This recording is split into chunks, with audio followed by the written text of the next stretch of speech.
Chapter 43-49.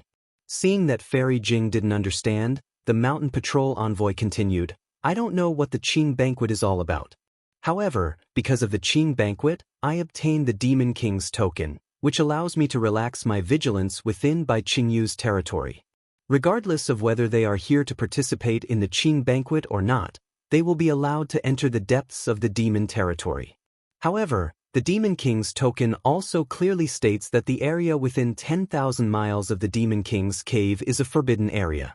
Humans aren't allowed to enter. Just now. Maybe it's because the flying artifacts of the humans here are too powerful that they managed to sneak in? It would have been fine if the mountain patrolling envoy didn't explain, but after hearing this, Fairy Jing was even more confused. She asked in surprise, You're saying these dozens of human cultivators are here for the banquet?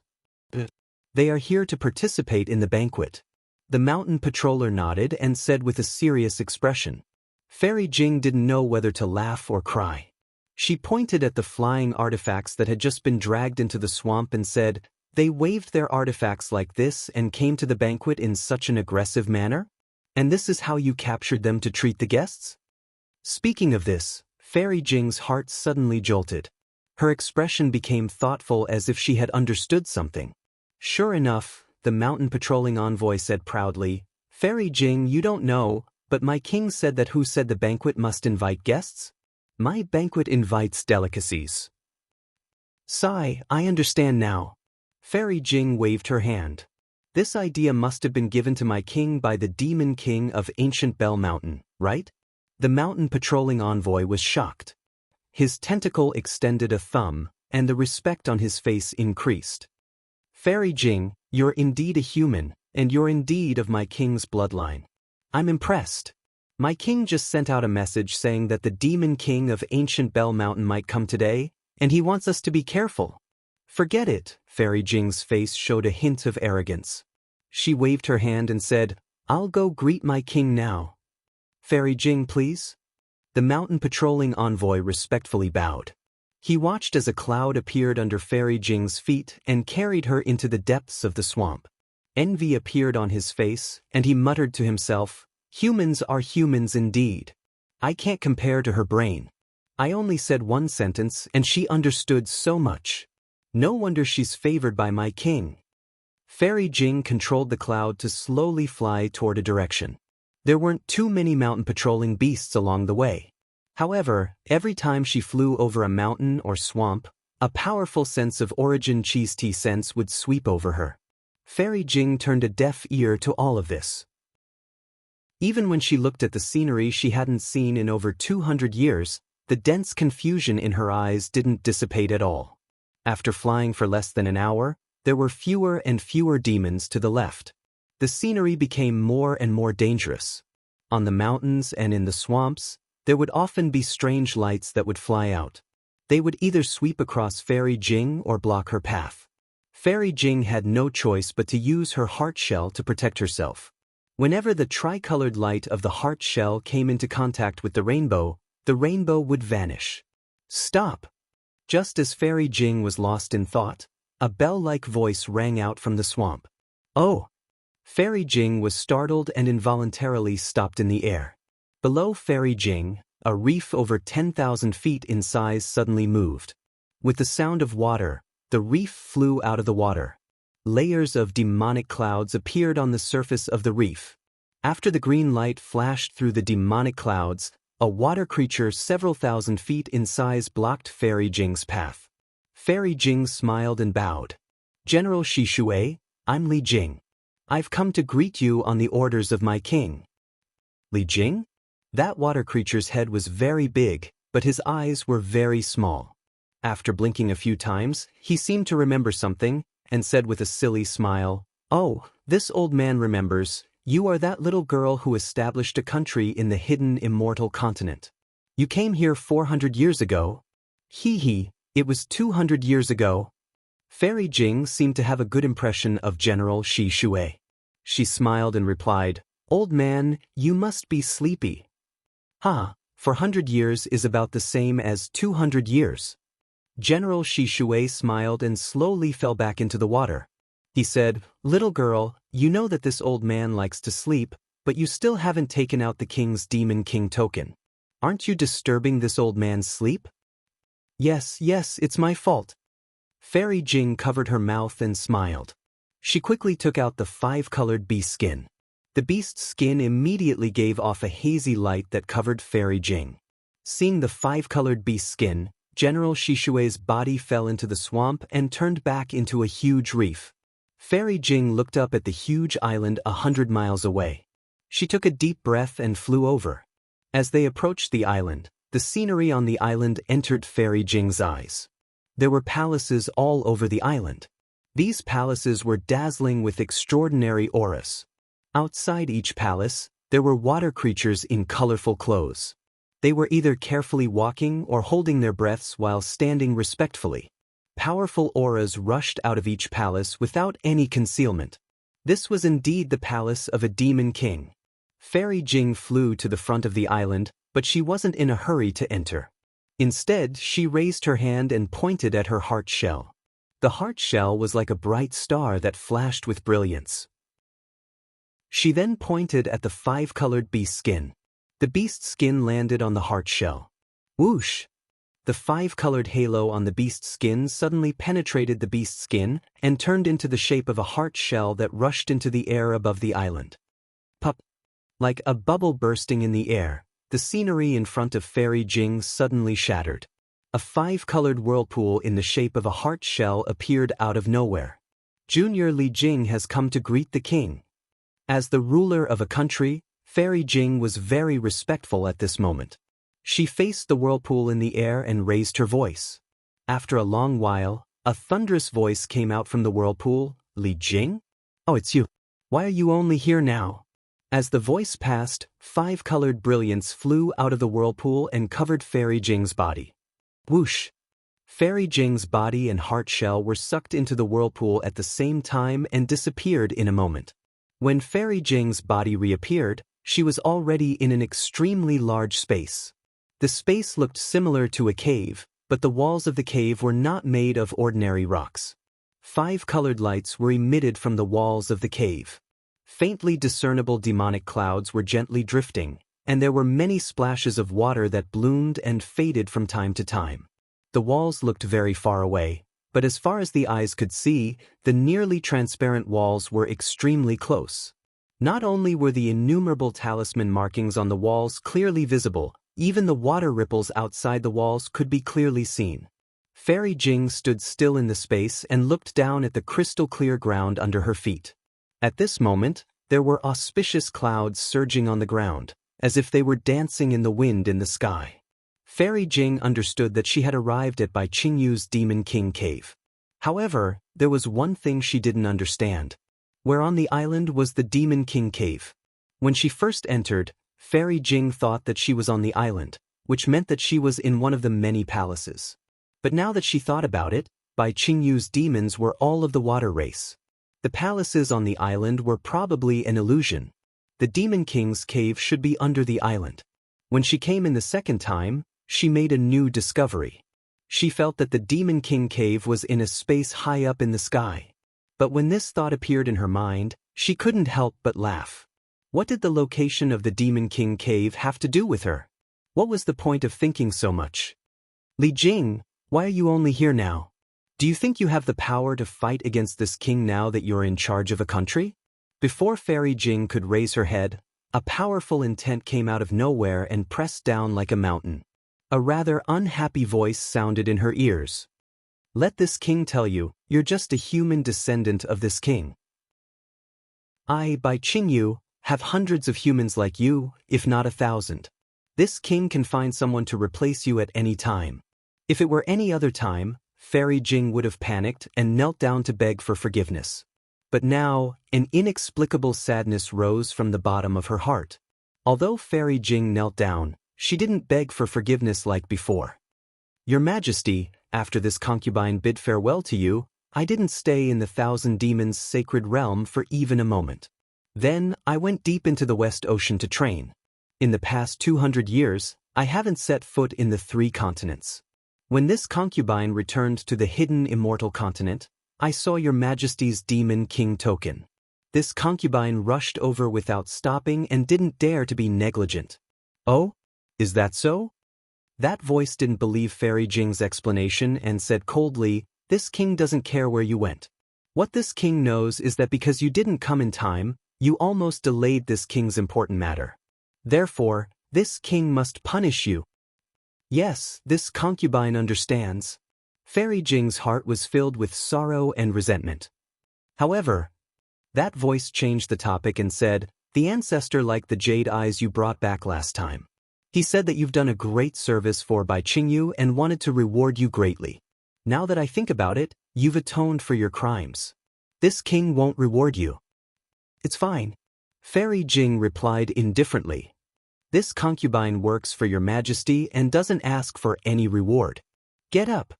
That voice said, this king has a few questions for you.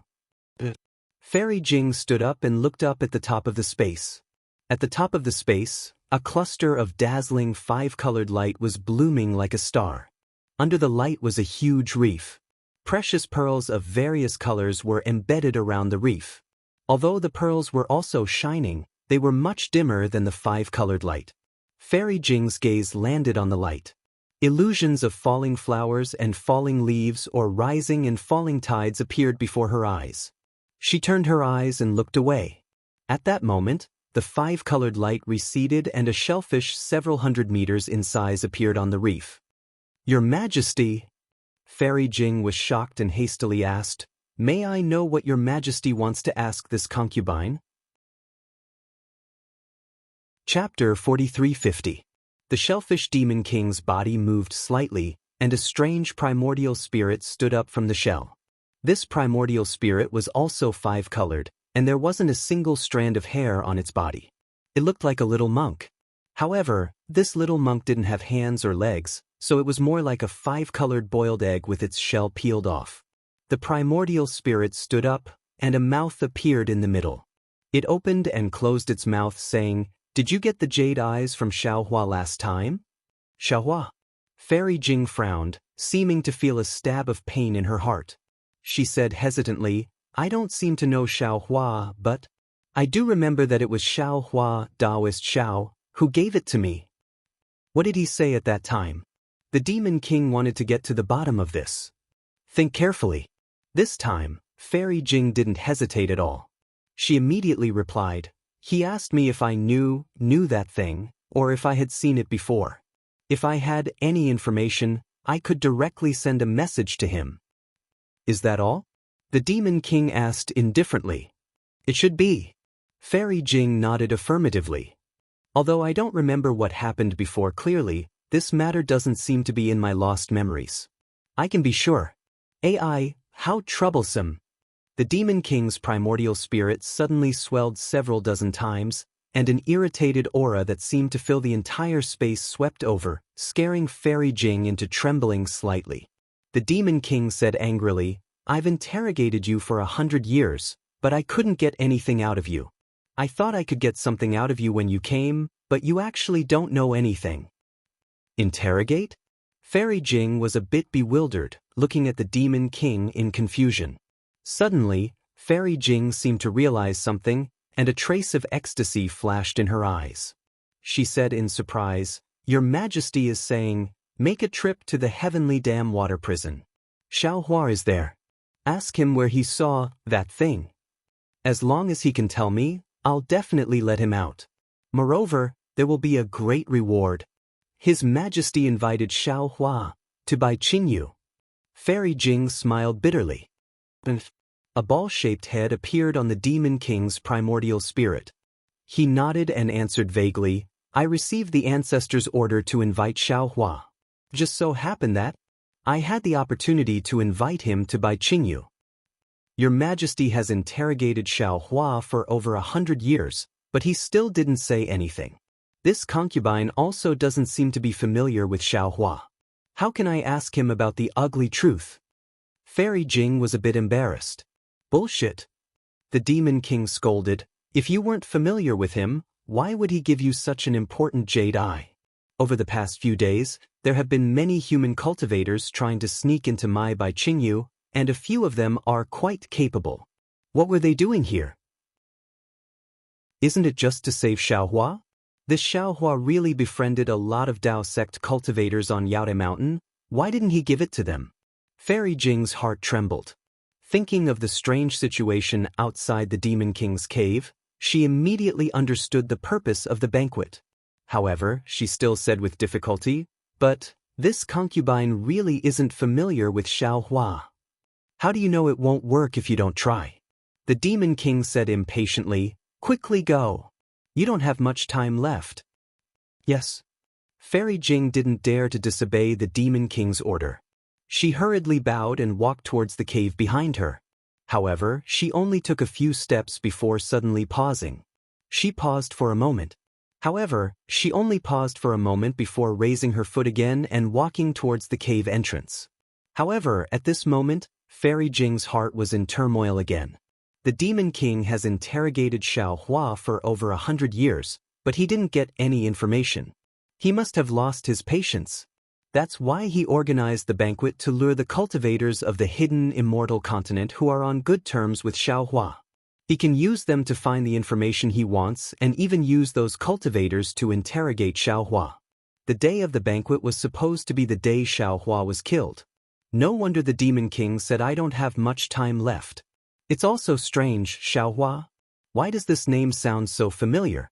But why is my impression of him so vague? I really don't understand what's going on. Who cares? What does Xiaohua's death have to do with me? Fairy Jing thought as she walked to the cave entrance. There seemed to be light outside the cave, causing Fairy Jing to squint her eyes. She couldn't see the situation outside clearly. When she stepped on the light, it immediately turned into a light screen and slowly opened. Fairy Jing walked out of the light screen. She was clearly outside the island again. Fairy Jing looked around. There was still a hazy mist to her left. It didn't seem to have changed since she entered. Fairy Jing didn't move towards the so-called Heavenly Dam water prison because she didn't know where it was. A moment later, a snake-like demon flew out from the island and arrived in front of Fairy Jing. He said respectfully, "Fairy, I am under the orders of the Demon King to send you to the Heavenly Dam water prison. Thank you for your trouble." Fairy Jing responded faintly and flew with the demon. After flying for a while, a tall mountain peak that looked like a cauldron appeared in their field of vision. Then, there was a deafening roar, and the whistling of flames could be heard. Fairy Jing released her divine sense, but it was blocked by a strange restriction after just a few miles. She couldn't extend it any further. Who? Just as Fairy Jing withdrew her divine sense, a dozen demon beasts in armor flew out of nowhere. They raised their weapons and blocked Fairy Jing and the water snake. The water snake took out a 5-colored shell and loudly said, "I'm under the Demon King's order to send the humanly Jing to the Heavenly Dam water prison." When the patrolling demon beasts saw the 5-colored shell, they immediately bowed and moved aside. After the water snake and Fairy Jing flew past, they didn't dare to go to other places to patrol. They were only a few dozen miles away from the mountain when Fairy Jing encountered 14 patrolling teams. Each team dutifully stopped them and interrogated them. The water snake dealt with all of these investigations. Fairy Jing only quietly watched as the mountain grew closer and closer. The mountain was thousands of feet tall and straight. There was no mountain path to go up or down. The stone walls of the mountain were densely covered with holes of various sizes. Every single one of these holes was filled with fiery light, and every single one of them was letting out clanging noises. The top of the mountain was like a giant torch. Flames hundreds of feet tall rushed into the sky. Above the flames, there was nearly 1,000 feet of black smoke billowing. The black smoke gathered in the sky and condensed into a strange ghost head. It didn't dissipate for a long time. Whoosh! Suddenly, an indescribable cold wind blew on Fairy Jing's body. Although Fairy Jing had a protective light around her, she couldn't help but feel cold when the cold wind blew. She couldn't help but shrink her neck and even tug at her clothes. Stop! Seeing that the water snake was about to take Fairy Jing into a huge cave at the bottom of the mountain, a cold voice came from the sky. Fairy Jing's expression didn't change. She slightly raised her head and saw a demonic light rush out from each of the 5 caves. The 5 demonic lights were different. When they fell on top of Fairy Jing's head, they condensed into a ball. A platform dozens of feet large appeared in the light. A beautiful conch woman stood on the platform and looked at her with vigilance. Fairy Jing was a bit surprised and didn't answer. The water snake still raised the 5-colored shell and said loudly, "Under the orders of the Demon King, I'm here to send Li Jing of the human race to the Sky Dam water prison." The conch woman nodded and waved her hand. The 5-colored shell fell into her hand. After she looked carefully, she returned the shell to the water snake. If it was an ordinary patrolling demon, they would have waved their hand and let Fairy Jing and the water snake enter. But this conch woman was different. She ignored the water snake and looked at Fairy Jing, asking, "Are you Li Jing, the human descendant of Bai Qingyu?" Fairy Jing didn't know where this conch woman came from. But seeing the woman's knife-like eyes looking at her from head to toe and the fact that she was in charge of the water prison, she could only bow and say, "This concubine is Li Jing." "Why have you come to the Sky Dam water prison?" the conch woman asked again. "Under the orders of the king, I've come to ask Xiaohua a few questions." Fairy Jing thought for a bit and didn't hide anything. "You know Xiaohua?" The knife intent in the conch woman's eyes grew stronger. This Li Jing was displeased. She was in charge of a country. How could she lose to this strange demoness in terms of words? She pretended to hesitate and immediately answered, "This concubine isn't familiar with Xiaohua. But since I've received orders from the king, I can only come and take a look." "Oh, so you're not familiar with Xiaohua." Hearing this, the conch woman unconsciously let out a sigh of relief. Then her face actually changed into a smile, saying, "Elder sister, please don't blame me. Xiaohua is the key to the Sky Dam water prison. This is my duty, so I can't not ask a few more questions." It's fine." Fairy Jing nodded with a smile, but she didn't feel that this conch woman was speaking from the bottom of her heart. "Elder sister, please." The conch woman smiled again and waved her transparent little hand. The 5-colored platform below her soared into the sky and disappeared into the peak of the mountain. "Fairy, please come with me." The water snake saw this and urged the demon cloud to rush into the cave. Fairy Jing wanted to ask who this conch woman was, but thinking about this so-called Sky Dam water prison, she probably only came here once in her life. She didn't care who this conch woman was. Hiss! Flying into the mountain and seeing everything before her, Fairy Jing couldn't help but suck in a breath of cold air. The situation inside the mountain was far beyond her imagination. She saw a pillar of fire that directly penetrated the mountain in front of her. Chapter 43:51. The magma and flames inside the pillar of fire roared like crazy, and a series of muffled thunderclaps came from the pillar of fire. The surface of the fire pillar was covered with a thin layer of 5-colored halo. Between the 5 colors of the halo, there were many demonic characters. These demonic characters were like clever tadpoles that swam in the halo. Every time the demonic characters swam, there would be a kind of obscure fluctuation. As the fluctuation fell into the void, countless light pillars of stars and moons would rush out from the void. The light pillars of stars and moons did not directly enter the surface of the fire pillar. They only landed a few feet away from the surface of the fire pillar. With a roar, the light pillars transformed into talismans that were similar to demonic characters. The talismans fluttered up and down the fire pillar like dancing butterflies. When these butterflies were tired, they would find a demonic character that was similar to the talismans and land on it. As the talisman fell, a flower-like shadow appeared within the pillar of fire.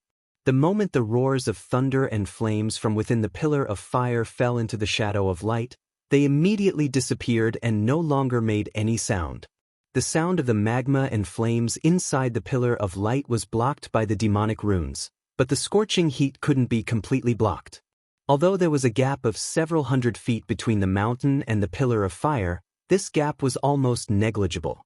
A heat that ordinary cultivators couldn't resist forced Fairy Jing to use her magic power to resist. "Fairy, please wait a moment." The water snake seemed to dislike the heat and immediately stopped when it reached the side of the fire pillar. It turned its head and took out a piece of animal skin. After spitting out a mouthful of demonic chi, the animal skin turned into a fish and fell between the mountain peak and the fire pillar. The Fairy Jing nodded and released her divine sense. She wanted to look through the entire pillar of fire. However, just as she released her divine sense, she felt a burning pain from her divine sense. She was shocked and quickly withdrew her divine sense. She looked at the pillar of fire in horror and knew how powerful the demonic formation here was. Just at this moment, about 1,000 feet to the right of Fairy Jing, a tortoise-like demon was dragged out of a cave by a few shell-type demon beasts. The tortoise's shell was shattered, and demonic blood flowed out from the cracks and dripped into the air. The demonic blood only dripped for about 10 feet before disappearing into nothingness. A few shellfish demons flew towards the fire pillar for a moment and then stopped. At the same time, they activated their demon powers and threw the tortoise demon towards the fire pillar. At the same time, a shellfish monster gently waved a small flag in his hand. As the demonic light from the small flag fell into the fire pillar, a small vortex appeared in the light of the fire pillar. Countless demonic runes spiraled out of the vortex and covered the turtle demon. He dragged the tortoise towards the fire pillar. As soon as the tortoise monster touched the surface of the fire pillar, it immediately let out a heart-wrenching scream. Following the scream, a wisp of flame rushed out of the fire pillar and fell into the vortex. In an instant, the tortoise monster was burned to ash. When the whirlpool fell into the fire pillar, the few shellfish monsters put away the small flag and flew back into the cave and disappeared. Sigh, how is this the heavenly dam water prison? This is clearly the fire pillar hell. Fairy Jing only took a glance and couldn't help but sigh. What was strange was that she looked down at the bottom of the fire pillar with uneasiness. A sense of worry and uneasiness came from the depths of her heart. Just at this moment, a gust of wind came from the edge of Fairy Jing's vision and arrived before her in just a few breaths. Mid-stage 4th grade origin energy. And the origin intent is actually not afraid of being burned by the fire pillar. Fairy Jing was startled and couldn't help but think to herself. Before the gust of wind arrived, a powerful origin intent swept over and landed on Fairy Jing. Fairy Jing narrowed her eyes and looked at the origin of the gust of wind. Immediately, a demon clan member that was several feet tall and covered in a black shell flew out from the light shadow. The demon clan member's body was hidden in the shell, and its true appearance could not be seen. Only 2 tentacles extended from the sides of the shell, and the tentacles were holding a demon weapon that looked like a sledgehammer. Greetings, emissary. The demon's origin intent landed on the water snake's 5-colored hide. He stopped in midair and respectfully saluted. This is Li Jing of the human race. She's here on the king's orders to ask Xiaohua a few things. The water snake had repeated this so many times that he himself was getting impatient. Emissary, please. The shelled demon ignored Fairy Jing and respectfully said to the water snake. I won't go down. The water snake waved his hand. First check the king's order and take Li Jing down. I'll wait here. Then take Li Jing back to the king. Yes. The shelled demon took the order and looked at it before returning it to the water snake. His hidden eyes swept over Fairy Jing and said, Fairy, please follow me. Alright. Fairy Jing knew that the water snake was afraid of heat and didn't want to go deeper. She nodded and followed the shelled demon into the cave. Below the cave, the fire pillar gradually shrank and the mountain peak slowly expanded. The space between the 2 layers grew even wider. However, Fairy Jing's heart slowly shrank as she went deeper. She had previously called the Sky Dam water prison the fire pillar hell, but everything she saw made her realize that this was a hell. And it was divided into many layers of hell. Every 10,000 feet she flew, she would encounter a prison filled with demons and even some humans. From time to time, some demons would be tortured and thrown into the fire pillars to burn to death. If it were any other time, Fairy Jing wouldn't have any other thoughts, but today, she couldn't help but worry about Xiaohua, who was being suppressed here. She didn't even know why she was worried about this unfamiliar human cultivator, whose appearance she had already forgotten. After flying through the endless evil energy, the stench, and the stench of blood, Fairy Jing finally reached the bottom of the cave. At this point, the huge pillar of fire had shrunk to a size of 3,000 meters and pierced straight into the ground. Moreover, the fire pillar here had already taken on a dark red color. The magma and flames within it were not as roaring as before. However, an aura that was even more violent than before was emitted from within the fire pillar. The demonic runes and halos on the surface of the fire pillar seemed to have drifted away due to this violent aura. It seemed that they did not dare to be trapped for long. Where is Xiaohua? At this point, Fairy Jing didn't dare to release her spirit sense. She looked at the blood-red bottom of the cave and the blood-stained stone walls and was rather puzzled. There, the shelled demon casually pointed at the bottom of the cave and flew up. After all, this shelled demon was also a member of the Water Clan. Although he had a heat-resistant shell, he still didn't dare to stay here for long. Fairy Jing looked at the bottom of the cave. The place where the fire pillar touched the ground was crimson red, and there were faint tongues of fire coming out of the fire pillar. How could she see anything alive? Fairy Jing was about to descend when a fierce wave of heat came from the bottom of the cave. It swept up crazily and extinguished most of the light around Fairy Jing. A wave of heat completely ignored Fairy Jing's defenses and directly entered her body. Fairy Jing was shocked. She immediately flew up 1,000 feet before coming to a stop, still in a state of shock. She looked at the shelled demon that had just flown away. He only flew 100 feet and stopped not far away. She didn't know if he was watching the show or worried for Fairy Jing. Damn it! Fairy Jing looked at the shelled demon and cursed in her heart. She knew that this shelled demon must have done it on purpose. Otherwise, he would have warned her long ago. Unfortunately, the shelled demon's face was hidden in the shell, so Fairy Jing couldn't see his expression. Moreover, this demon only stayed for a few moments before flying back into the cave and disappearing. Fairy Jing coldly snorted and opened her mouth. Hum! A blue light shot out from her mouth, and a fist-sized sea pearl shot out. Fairy Jing formed a seal with both hands and struck the sea pearl with several seals. The Sea Clan member landed on top of Fairy Jing's head, and a cluster of water light shot out from the sea pearl. Zzz. With a series of sounds, the water light collided with the surrounding blood-red heat waves. In a few breaths, the water light protected Fairy Jing in a cool and refreshing environment. Fairy Jing looked at the watery light that seemed to be breathing in the heat wave. She then urged her magic power and flew down the fire pillar. However, as Fairy Jing went deeper, the sizzling sounds from the water became more and more intense. Fairy Jing's heart began to feel uneasy again. Although she didn't remember Xiaohua's situation, she knew very well that the human cultivators she knew, how strong could they be? She couldn't hold on even with her magic treasure. That human cultivator was suppressed here by the Demon King for more than 100 years. What kind of torture did he suffer? How did he survive 100 years of torment? However, even at this moment, Fairy Jing still didn't understand why she had no impression of Xiaohua. But why did she miss Xiaohua? She rushed into the flames around the fire pillar and rubbed her hands. Her magic power spread out and a torrent of blue water appeared on the sea pearl and rushed to the bottom of the fire pillar. Shwa! A burst of water mist appeared. When the mist dissipated, there were no flames. Fairy Jing saw a black shadow that was as large as a bull being suppressed by the fire pillar. Sii. Fairy Jing was shocked again. She seemed to understand that the pillar of fire didn't pierce into the ground like she had seen with the naked eye. Instead, it was standing inside the mountain. The bottom of the cave was the end of the pillar of fire, and Xiaohua was pressed to the ground by the pillar of fire. When Fairy Jing flew down several dozen feet and saw the black shadow, her heart ached. That black shadow was a human head. At this moment, it was lying on the ground with only the back of its head pointing to the sky.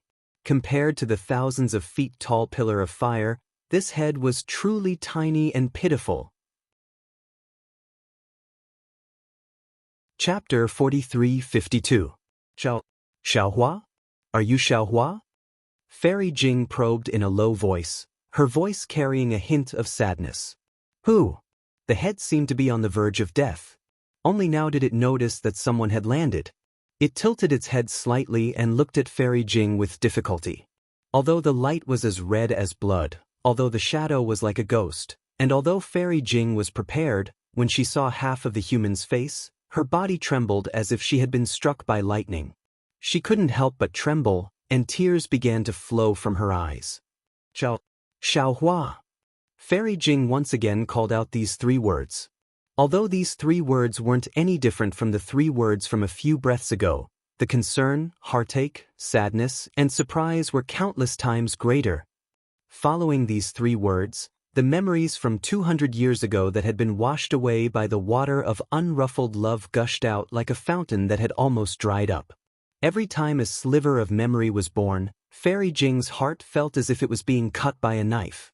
The sweetness was filled with sorrow, because she understood in her heart that the reason why Xiaohua was suppressed here and suffered so much for the past 100 years was because of her. For you. Xiaohua raised his head and stared at Fairy Jing before asking in bewilderment. It's this concubine. Li Jing, you don't remember? Fairy Jing's voice trembled. Xiaohua's words were like a knife stabbing into her heart. She had originally blamed Xiaohua's fall on her. Now that she heard Xiaohua's words, she felt that Xiaohua hated her. The regret in her heart was incomparable. Li Jing. A trace of confusion appeared in Xiaohua's eyes. It was as if he didn't know Fairy Jing at all. This Xiaohua naturally wasn't the real Xiaohua, but rather the transformation of Little White Dragon. If it was Xue Xue or Fairy Xianxia, Little White Dragon would naturally know. However, Fairy Jing hadn't been with Xiaohua for long, so Little White Dragon hadn't seen her before. What was more special was that Xiaohua had never mentioned Fairy Jing again after she left. Even if Little White Dragon had Xiaohua's soul imprint, how could he know Xiaohua's secret? Oh, I remember now. Little White Dragon was only confused for a moment, but it immediately pretended to wake up and replied in a calm tone, "Why are you here? Didn't this concubine tell you earlier?" When Fairy Jing heard Xiaohua's indifferent tone, her heart tightened again. She thought that Xiaohua was blaming her and hurriedly explained, "I have the bloodline of the demon race, and this bloodline comes from Bai Qingyu." "Oh, I see." The Little White Dragon nodded with difficulty and grinned. "Thank you for coming to visit Fairy." Hearing this, Fairy Jing's heart hurt even more. She felt that Xiaohua was mocking her.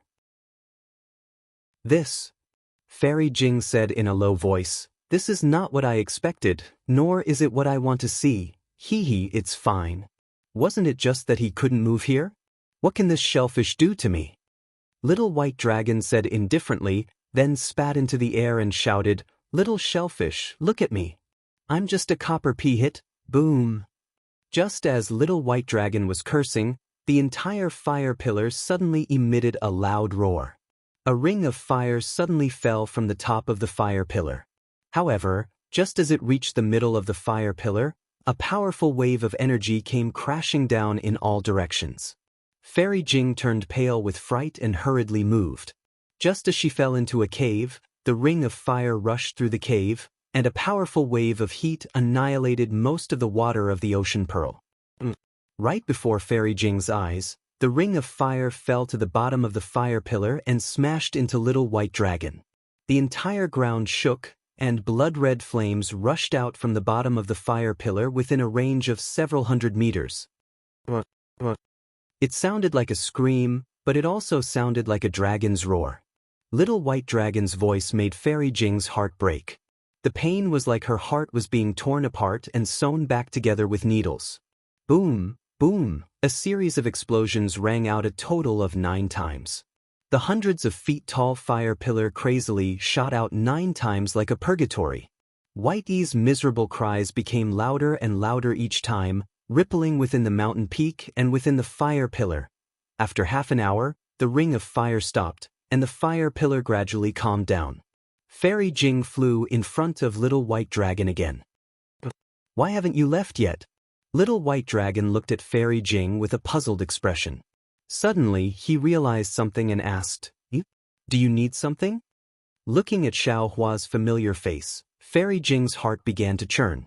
Fairy Jing had heartlessly left Heartbreak Mountain not because she was too rational, but because she felt inferior.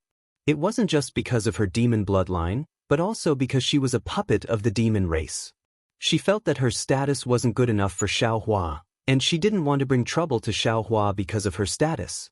But now, what she worried about still happened. Little White Dragon was suppressed and tempered by the fire pillar, and Fairy Jing's heart was also roasted in the fire pillar. However, after being stabbed in the heart, Fairy Jing immediately put away her sorrow and made a decision. She sniffed and asked faintly, "Yes, I came on the king's orders to ask you where you saw the rainbow-colored conch in the jade eye." Bullshit. Little White Dragon naturally didn't know where Xiaohua saw the rainbow-colored conch. He only cursed, "I said it a few thousand times, I don't know." But Fairy Jing was terrifyingly calm.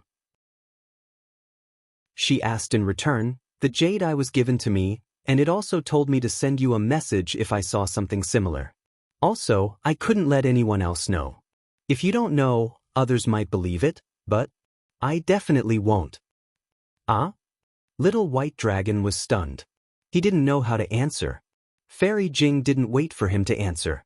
Instead, she continued, "When I obtained the jade eye, I was shocked because I was very familiar with the brilliance of the rainbow-colored conch. It was very similar to Bai Qingyu's 5-colored conch. However, I didn't have the king's permission, so I didn't dare to casually explain it to you. Therefore, after I obtained the jade eye, I returned to Bai Qingyu and reported this matter to the king. I wanted the king to make a decision." The expression on Little White Dragon's face was very interesting.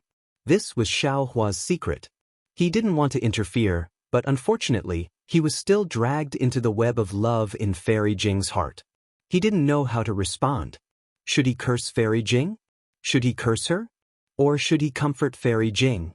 At this moment, a pleasant voice that sounded like a kingfisher interrupted Fairy Jing's words. It came from above the pillar of fire. "Damned bitch!" Fairy Jing was stunned. She quickly looked up and saw a 5-colored demonic cloud carrying an extremely beautiful and graceful woman. That woman's eyebrows were slanted and her almond-shaped eyes were wide open. She stared at Fairy Jing as if she was looking at an enemy. She didn't even wait for her to come close before cursing. "If it wasn't for you, how could Xiaohua be suppressed here? You actually have the face to interrogate me? Look at your withered appearance. You still dare to act pitiful here? If I were Xiaohua, I would definitely drown you with my spit." "Who are you?"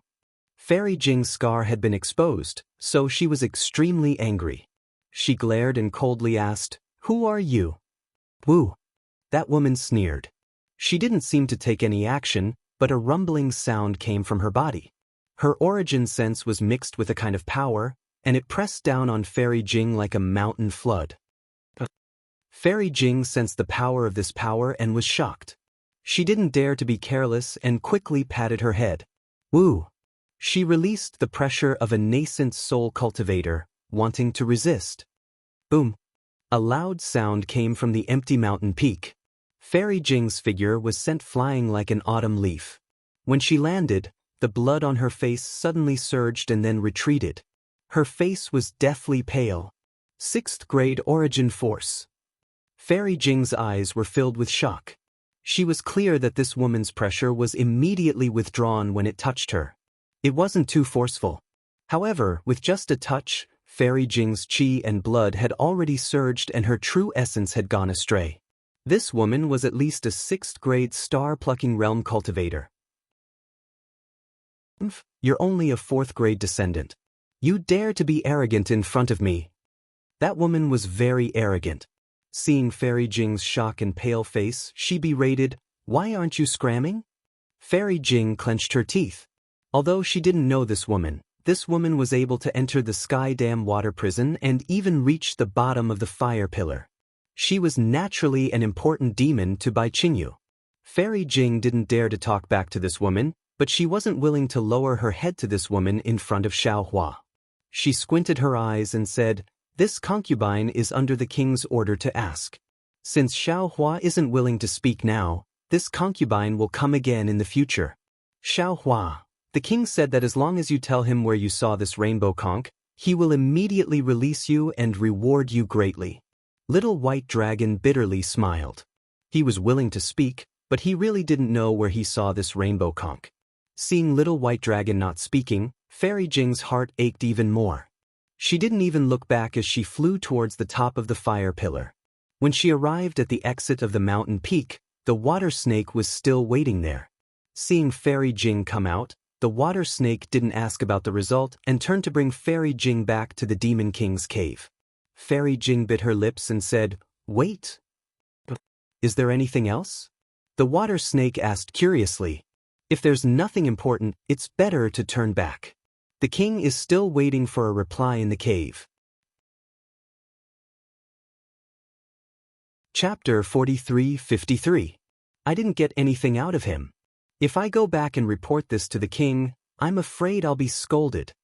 Fairy Jing lowered her eyebrows and timidly replied, "Leave the king's order here and report back to the Demon King's cave. I'll go down in a few days and ask again. What do you think?"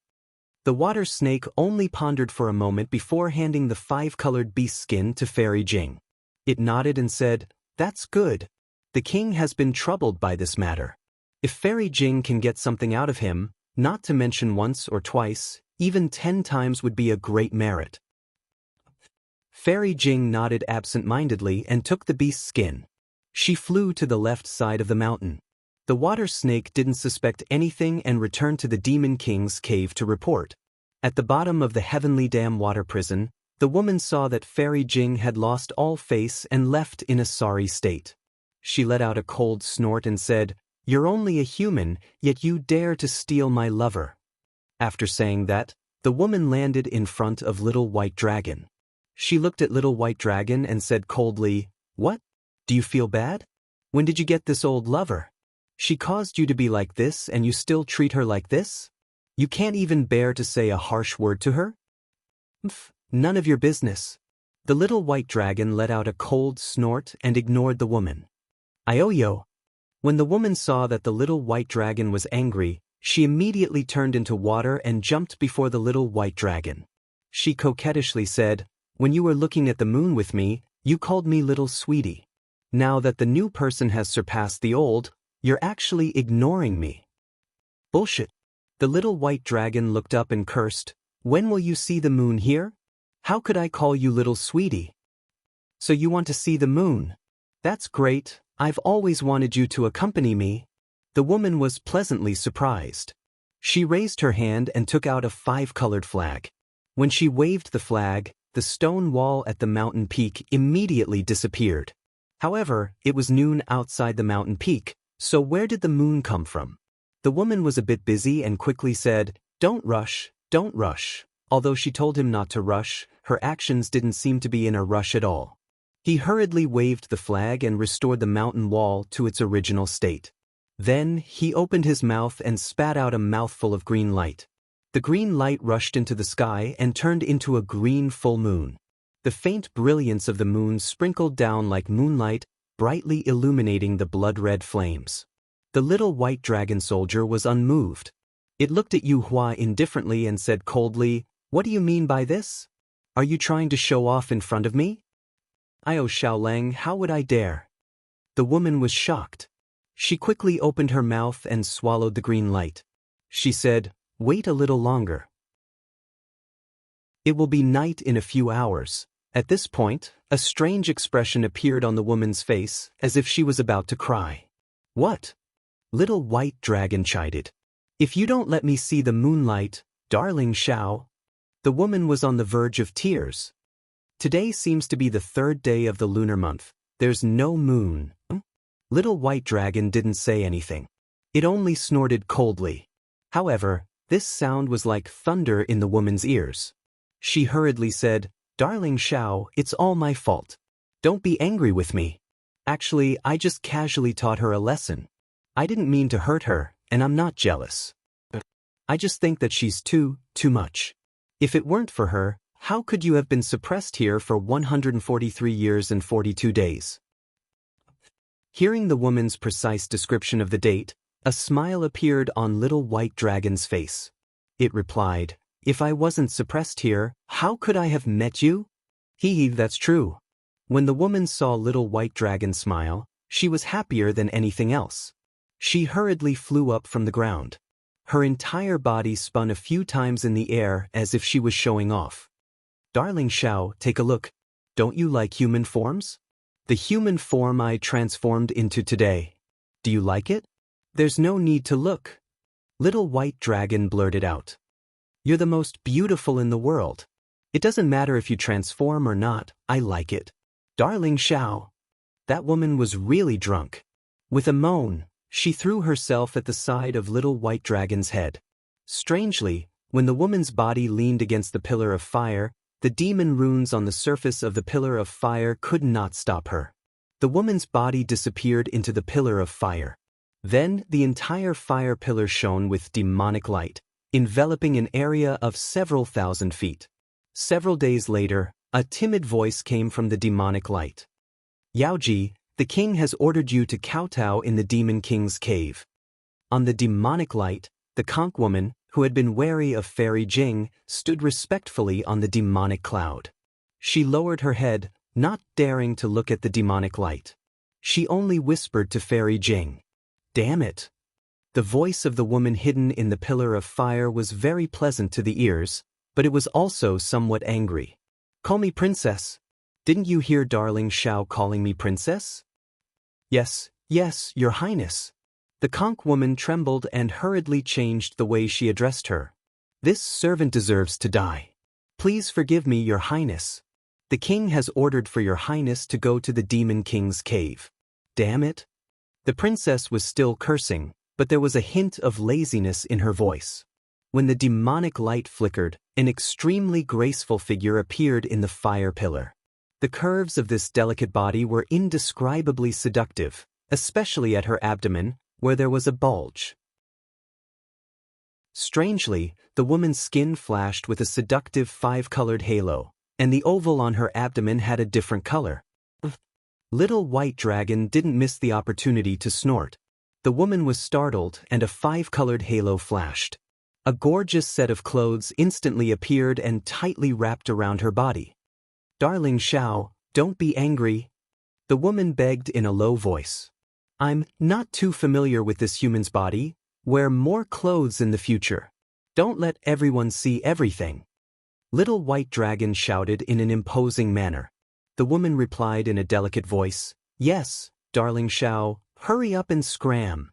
Little white dragon roared again.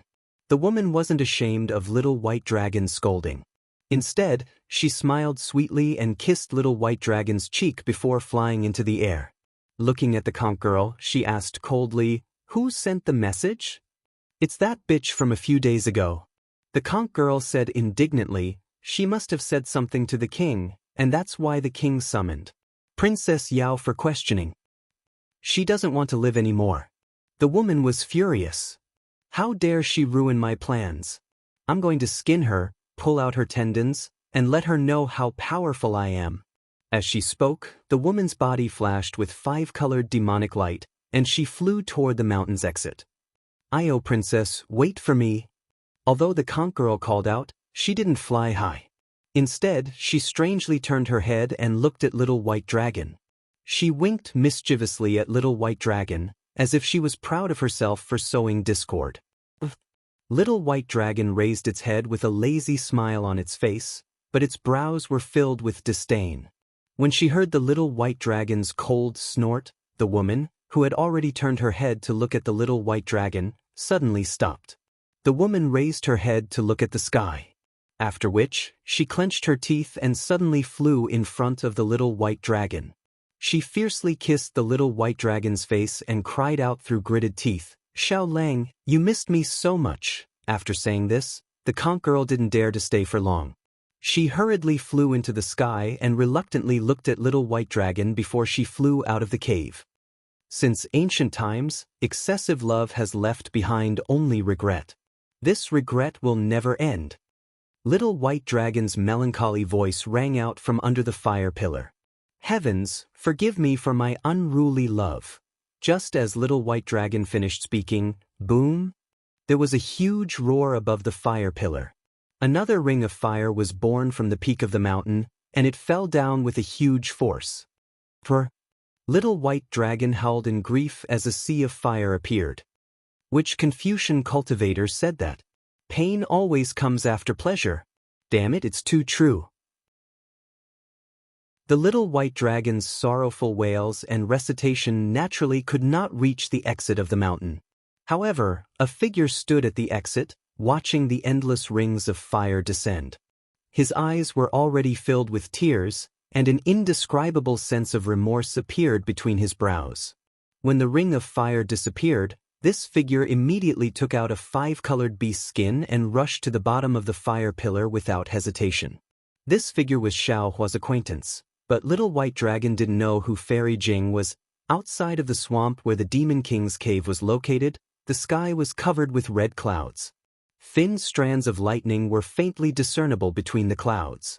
The muffled sound of thunder was covered by the loud whistling sound of the wind. The wind became stronger and stronger, blowing away the withered grass and breaking the trees. Even the gravel was blown into the air. It was truly a scene of flying sand and rolling stones. The clouds were low and lightning flashed. Crackle. Raindrops mixed with hail began to wreak havoc between heaven and earth. Gee! An eagle's cry came from the horizon. The red clouds that covered the horizon suddenly rolled. A golden-winged great peng that was several hundred meters in size spread its flashing lightning wings and revealed its figure in the clouds. This golden-winged great peng flapped its wings and a hurricane suddenly appeared. The dense red clouds were immediately blown away by the hurricane and a passage several li in size appeared in the clouds. Rumble. Several bolts of lightning fell and hit the back of the golden-winged great peng. Boom. Hundreds of demon characters rushed out from the back of the golden-winged great peng. They flickered with golden light and turned into a faint bird shape to block the lightning. Then, the lightning turned into threads of lightning that fell between the golden-winged great peng's wings. Woo! The golden-winged great peng flapped its wings again and crossed several li in an instant. Chapter 43-54. Brother Peng's ability is indeed powerful. I'm not as good as you. After the golden-winged great rock leaped over the wind and lightning, a slightly hoarse voice rang out from within the gradually gathering red clouds. Following which, a strange whirlwind appeared. This whirlwind was as heavy as a mountain. Although it did not blow a path through the red clouds like the golden-winged great rock, it was still able to sweep away all the red clouds within a radius of several kilometers. Within the whirlwind, a strange demonic beast revealed itself. This demonic beast looked like a dragon, but it was much smaller than a real dragon. It was even a little short and fat. On the demonic beast's back was a pair of wings that did not belong to the dragon race. Below the wings was a particularly protruding abdomen. However, on the demonic beast's head was a single horn that was extremely similar to a dragon's. In the lightning, it gave off an indescribable halo. We are the golden-winged great peng. Wind and thunder are innate remarkable abilities. How can we compare to a flying feather void beast like you? Whether it's wind, thunder, or earth fire, we can calmly escape through them. The golden-winged great peng's loud laughter sounded. Although it was humble, its tone was not without pride. The flying feather void beast smiled. Its short and fat body trembled slightly, and the wings on its back flashed.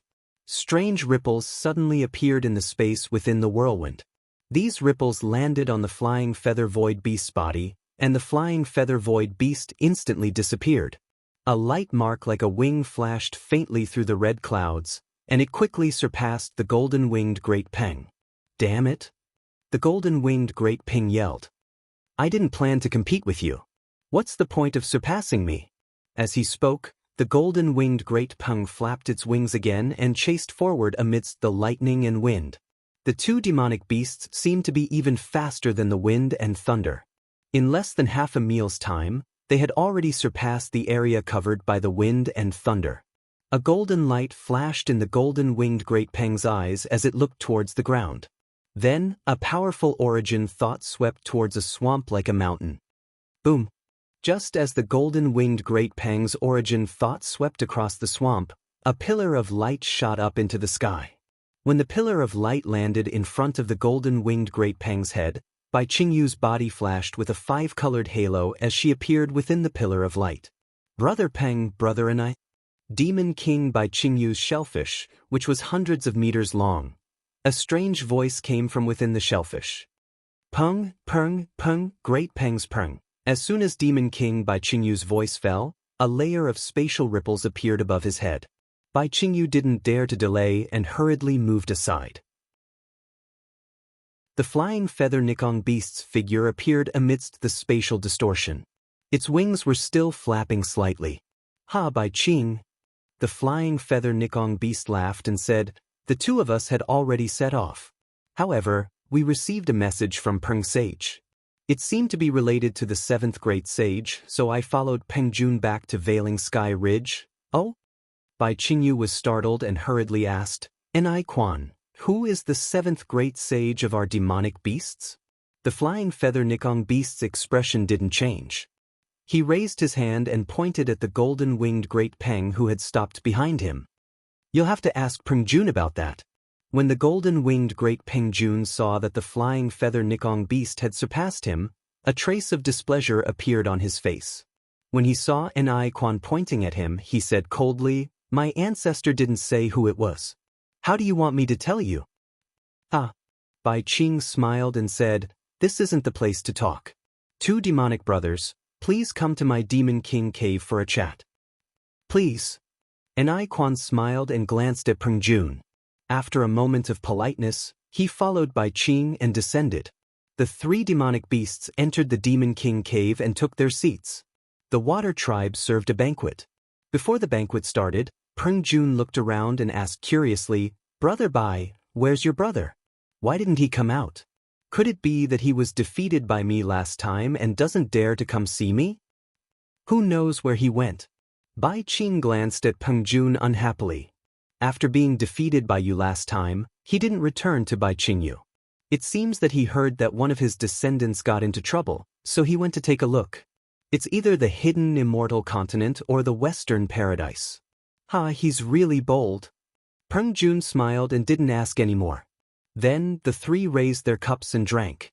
After chatting for a while, Bai Qing looked at Peng Jun again and said with a smile, "Brother Peng, I wonder what message Peng Sage sent you? Can you tell me?" Peng Jun looked up and asked Bai Qing with a faint smile, "Could it be that Bai Sage didn't send any news about the 7th Great Sage to Bai Qingyu?" Sigh.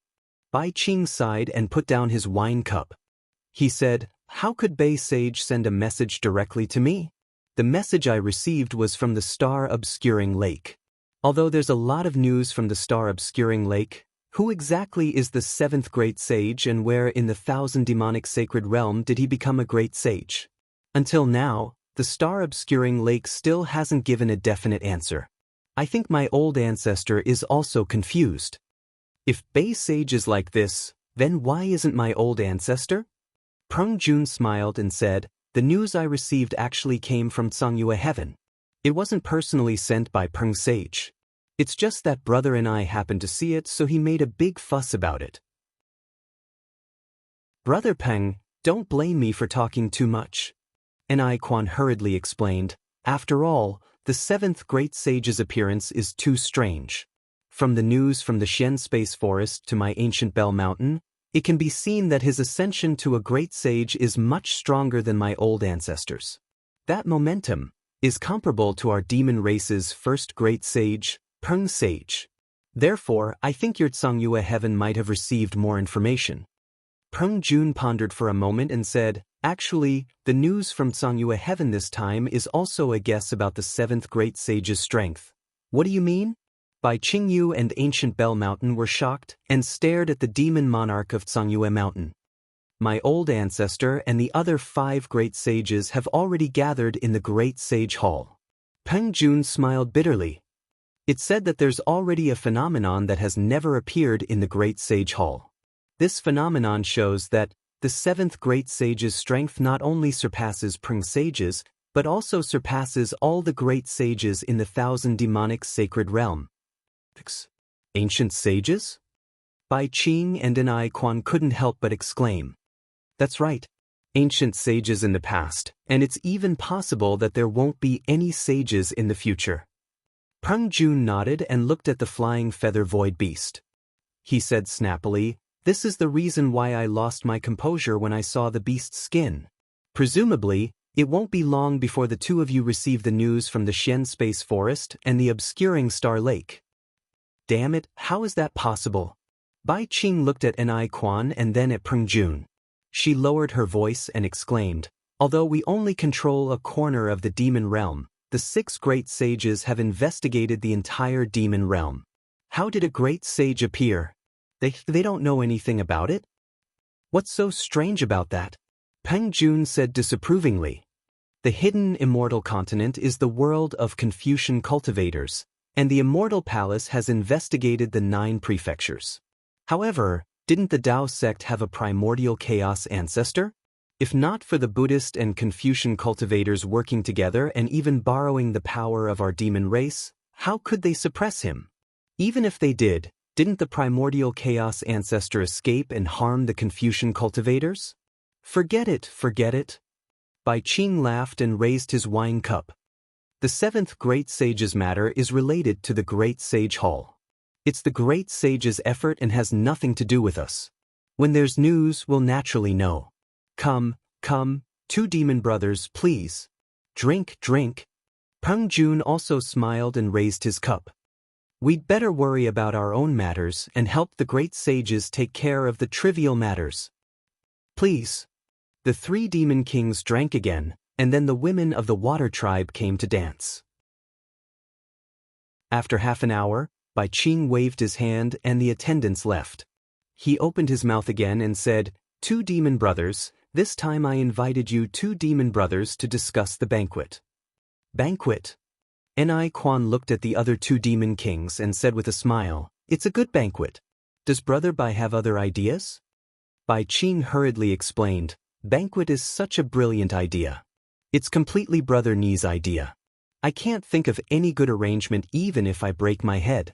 However, since it's a banquet, there must be a time when the song ends and people disperse. I want to discuss with you 2 demon brothers, how to deal with Xiaohua." Peng Jun raised his eyebrows, and a strange light flashed in his golden eyes. He said curiously, "I don't understand. What does Brother Bai mean?" Ni Quan smiled and said, "Brother Bai is quite interesting. The banquet hasn't even started yet, but Brother Bai isn't discussing how to harvest the banquet with us. Instead, he's talking about the bait's ending. This really puzzles me. There's nothing strange about this." Bai Qing smiled faintly and said, "It should be related to the 3 demon kings' ideas. It should be related to what we want from Xiaohua." Hearing this, Ni Quan smiled and looked at Bai Qing.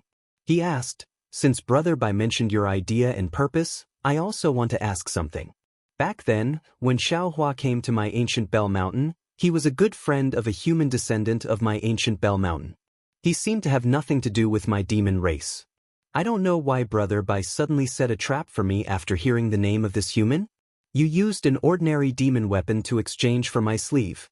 Only then did you capture Xiaohua and bring him to Bai Qingyu to be suppressed. Of course, I was very puzzled after that. I started to look for news of Xiaohua everywhere. Only then did I find out that Xiaohua was actually the Dragon Master conferred by the Dragon Island. Damn it, I was stunned at that time. When did you, Bai Qingyu, become so daring? You actually went against the Dragon Island?" This question. "I've been suppressing it in my heart for hundreds of years. I didn't dare to say it out loud. It seems like today is the time to reveal it." Chapter 43-55. Hearing this, Bai Qing sneered in his heart. How could he not know what Ni Quan was thinking? He even felt that before he made a move to capture Xiaohua, Ni Quan should have already known that Xiaohua was the Dragon Island's Dragon Master. However, Ni Quan also wanted to obtain some benefits from Xiaohua, so he pretended not to know. If the Dragon Island came to denounce him, he would use his ignorance as an excuse to evade responsibility. If Ni Quan could say so, how could Bai Qing not? He replied with a sad face, "This old man also didn't know at that time. It wasn't until Xiaohua was suppressed in the heavenly dam water prison that this old man got the news. At that time, this old man was already in a difficult position. So, when the two demon brothers came to discuss with this old man again, this old man agreed without hesitation. Even if the two demon brothers wanted to gain benefits from Xiaohua, this old man didn't even think of asking. Hee hee. And Quan laughed. What this old man wants to do, although I didn't tell you clearly, I don't believe that you don't understand after more than 100 years. Whether this old man understands or not, that's my business. Bai Qing shook his head. What exactly do you want to do? I still need you to say it yourself. I think it's time for Ancient Bell Mountain, Bai Qingyu, and Concealed Sky Ridge to be frank and honest, right? Peng Jun had been silent all this time. At this moment, he suddenly opened his mouth. Brother Bai, how do you plan to deal with Xiaohua after the banquet? Kill him? And Quan asked with interest. Bai Qing shook his head slightly. My ancestor said it herself. Ancestor said it? Peng Jun was shocked and said anxiously, how does she know about this? This old man doesn't know. Bai Qing shook his head slightly, his face was also puzzled and replied, my ancestor wants to search his soul personally. Peng Jun heard and unconsciously took a breath, his face showing a difficult expression. Two demon brothers. Bai Qing saw that Peng Jun was in a difficult position and understood what he was thinking. She said, actually, I wanted to search your soul several decades ago. However, because I, Bai Qingyu, made an agreement with the two demon brothers, and the two demon brothers, especially Brother Peng, abided by the agreement when they came to ask for information, I didn't want to break the agreement. This time, I'm discussing the banquet with Brother Peng because of my ancestor's words. I want to make a final effort for you two demon brothers. Sigh, this old man understands. Peng Jun said with a sigh. Many thanks, Brother Bai. Let's do as Brother Bai says. Since the old ancestor has spoken, this old man will have to answer to Tsang Yu Tian when I return. All right. Seeing that Peng Jun had agreed, Bai Qing heaved a sigh of relief and looked at Quan. What about Brother I? I don't care. Quan said with a smile. This old man just thinks highly of Xiaohua's power in the hidden immortal mainland. I want to support him to be the representative of Ancient Bell Mountain. You also know that my Ancient Bell Mountain is not like Bai Qingyu and Concealed Sky Ridge. We don't control much power in the hidden immortal mainland. This Xiaohua is a Dao sect cultivator, and he happens to be on good terms with a human descendant of my Ancient Bell Mountain. If we use him, we can save a lot of energy. I even heard from my human descendant that this guy's strength may be comparable to Grand Mist Ancestor in the future.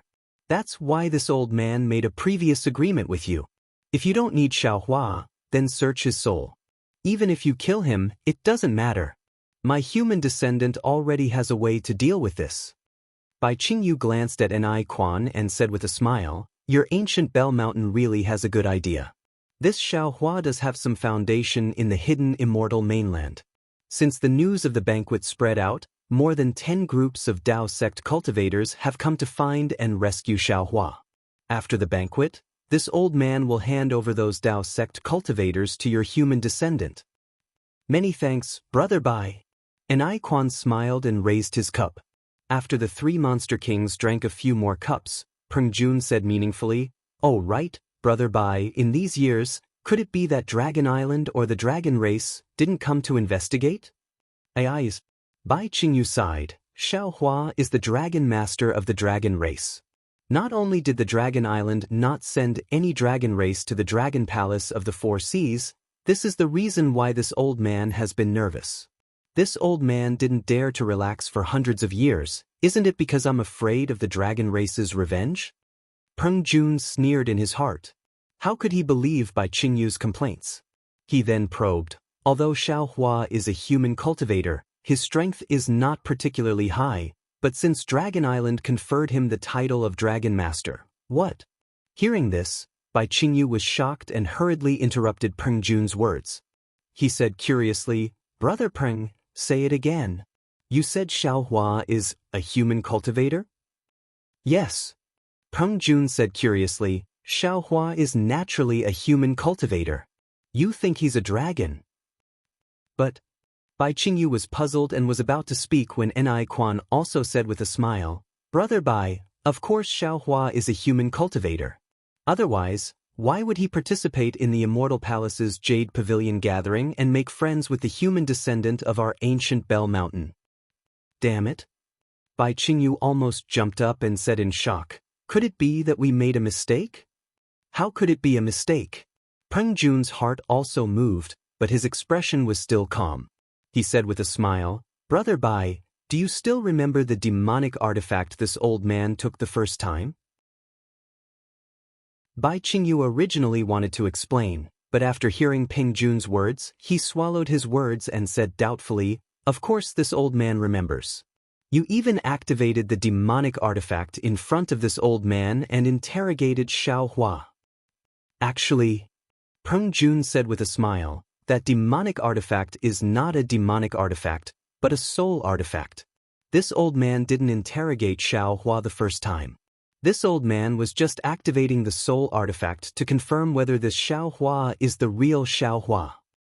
You're sure? Bai Qingyu was dumbfounded. Xiaohua is the human Xiaohua you're looking for? His soul is Xiaohua's soul. Peng Jun replied resolutely, this old man can guarantee, but as for how this old man knows, forgive this old man for not being able to say. What the hell, what the hell? Bai Qingyu was greatly surprised. How is this possible? Could it be that you and I, the three Monster Kings? At this moment, a clear voice sounded outside the Monster King's cave. Father. Following this voice, a shell-type monster with a 5-colored halo around her body flew in. That monster called out before she came in, Father, what's the matter that you're urgently looking for your daughter? Oh, just in time. Bai Qingyu saw the shell-type monster come in and said loudly, Bai Bo, come over and tell the two Monster Kings whether that Xiaohua is a human or a dragon. This concubine greets the two Monster Kings. The halo around the shell-type monster named Bai Bo flashed a few times, and then she bowed respectfully. He get up. Ni Quan was the least anxious. With a wave of his hand, he helped Bai Bo up and said with a smile, Brother Bai is so lucky. Your Bai Qingyu's Yao Ji has only not seen you for a few decades, and your strength has increased by a lot. I'm afraid you're about to reach the sun-devouring realm, right? Your Majesty praises me too much. Bai Bo said with a smile, this concubine is only at the star-plucking realm. There's still a long way to go before I reach the sun-devouring realm. This is my Cangyu Heaven's Monster Core. It's most useful for the star-plucking realm water clan. Just keep it. Peng Jun was somewhat impatient. He raised his hand and took out a pill from the universe ring and handed it to Bai Bo, saying, tell this king whether that Xiaohua is a human or a dragon. Thank you, Your Majesty. Jade Wave happily accepted the medicinal pill, then swept a glance at his father and said, Xiaohua is originally from the dragon race. How can he be a human? How is this possible? Not only did Peng Jun roar, even Ni Quan turned pale with fright. He looked at Bai Qing and shouted, Brother Bai, how is this possible? Could it be that we three Monster Kings have schemed for hundreds of years, but in the end, we still can't figure out whether Xiaohua is a human or a dragon? Whether Xiaohua is a human or a dragon, it doesn't matter at all. Bai Bo was very puzzled. What this old man wants has nothing to do with whether he's a human or a dragon. Moreover, since Xiaohua is Dragon Island's Dragon Master, he's naturally a dragon. What's so strange about this? Wrong. Ni Quan waved his hand and said, Xiaohua is a Dao sect cultivator. He participated in the Jade Pavilion gathering and even proclaimed himself as a king in Black Wind Ridge. He was once a country's teacher. How can he be a dragon? At this point, Ni Quan seemed to have some understanding. He pinched his chin and said with a smile, this old man understands. This might be Dragon Island's trick, but it doesn't matter. Whether Xiaohua is a dragon or a human has nothing to do with my ancient Bell Mountain. Xiaohua can't be a dragon. He can only be a human. Peng Jun stood up from the ground and spread his wings. This has a lot to do with this old man. Bai Bo. Bai Qing said with a smile, you're in charge of the Sky Dam water prison. Tell me, is Xiaohua a human or a dragon? Xiaohua is naturally a dragon. Bai Bo said with a smile. Father, is it because of this that you hurriedly called your daughter over from the Sky Dam water prison? When did this old man call you over? Bai Qing was stunned and asked back. Damn bitch. Bai Bo immediately realized and cursed. She actually dared to scheme against me. Who? Bai Qing asked curiously. It's that human descendant who took father's Monster King token and went to interrogate Xiaohua. Bai Bo said while gnashing her teeth. Li Jing? Bai Qing said curiously. Before Bai Qing finished speaking, another exclamation came from outside the Monster King cave. King, Yaoji, not good. Something big happened in the Sky Dam water prison. Not good. Hearing that something big happened in the Sky Dam water prison, Bai Bo didn't wait for the Water Clan outside to finish speaking. She turned into a 5-colored rainbow and flew out of the cave. Bai Bo was naturally worried about her lover. Bai Qing, Peng Jun, and Denai Quan, the 3 Monster Kings, were even more anxious than her. Seeing that Bai Bo had just left, the 3 Monster Kings activated their abilities and instantly overtook Bai Bo and rushed towards the Sky Dam water prison. Chapter 4356. Fairy Jing took the 5-colored beast's skin and flew into the Heavenly Dam water prison. Her heart was beating wildly, and she silently recited the speech she had prepared beforehand to deal with the patrolling beasts that appeared at any time. However, what surprised her was that when she landed at the bottom of the fire pillar, the back of Xiaohua's head was faintly visible in the flames. Not to mention that shelled beasts, even the other patrolling beasts, were nowhere to be seen. Fairy Jing naturally didn't know that it was Jade Wave's appearance that made these beasts flee in panic. When she faked the Demon King command, those fleeing beasts still hadn't returned. While she was secretly delighted, she landed in front of Little White Dragon. Little White Dragon had just been burned by the 5-colored flames of the fire pillar and was currently powerless. He didn't raise his head at all, thinking that Conch Girl or Jade Wave had returned. He mercilessly roared, "Scram!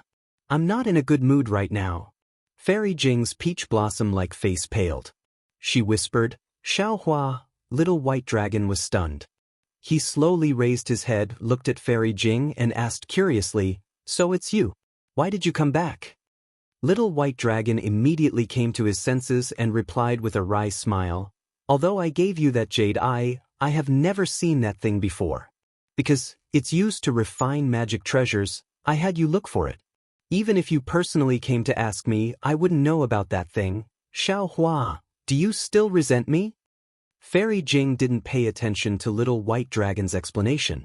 She only stared blankly at Xiaohua's familiar face and asked word by word. "No, absolutely not." How could Little White Dragon find trouble for Xiaohua? He replied without hesitation. Then why did you?" Fairy Jing still asked with hidden bitterness. Little White Dragon was now an old dragon that could move unhindered among flowers. Under Jade Wave's torment, he already had a silent response to this question. He hastily replied, "I didn't ignore you. It's not like I don't know you. Why don't you think about it? Where is this place? Can I rashly say that I know you? Can't I protect you?" When Fairy Jing heard this, she couldn't help but smile. This smile was truly like 100 flowers blooming. Even the resplendent sparks in the surroundings couldn't compare. To be able to hear those words from my dear Xiao before leaving this filthy world, this concubine is already perfectly satisfied. Although Fairy Jing's tone was exceptionally calm, her gaze was fixed on Xiaohua as she muttered to herself, "This concubine has lived in this world for so long. Apart from Xiaohua, this concubine has never met another person as pure as Xiaohua, who is as pure as crystal." That day, it wasn't that this concubine was unwilling to accompany Xiao Lang, but this concubine wasn't worthy of Xiao Lang, and this concubine was afraid of bringing trouble to Xiao Lang.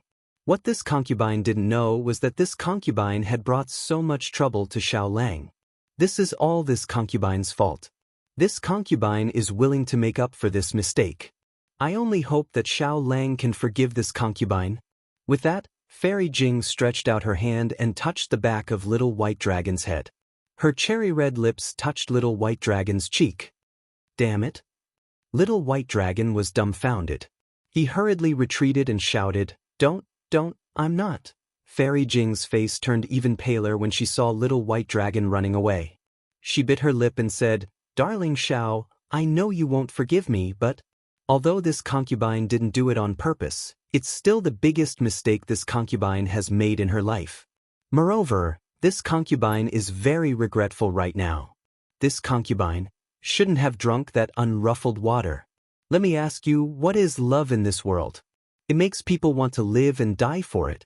How can a love that doesn't even care about life and death be washed away by a handful of water? If it wasn't for that unruffled water, this concubine would have been able to think of you day and night for the past 200 years. That would have been such a beautiful thing. That Little White Dragon opened his mouth and wanted to transmit his voice. However, he was suppressed by the pillar of fire and couldn't use his dragon power. He could only shout, I'm really not Xiaohua. The real Xiaohua is your lover. I don't know where he is. You still won't forgive me. Fairy Jing's face was ashen. She stared blankly at Little White Dragon's familiar face and said, Although this concubine has already drunk the unruffled water, your voice and smile have already been imprinted in this concubine's heart. Seeing your face, this concubine's heart is beating wildly, damn it. Little White Dragon anxiously said, I'm imprisoned by the Demon King's pillar of fire and can't return to my original appearance. No need to say any more.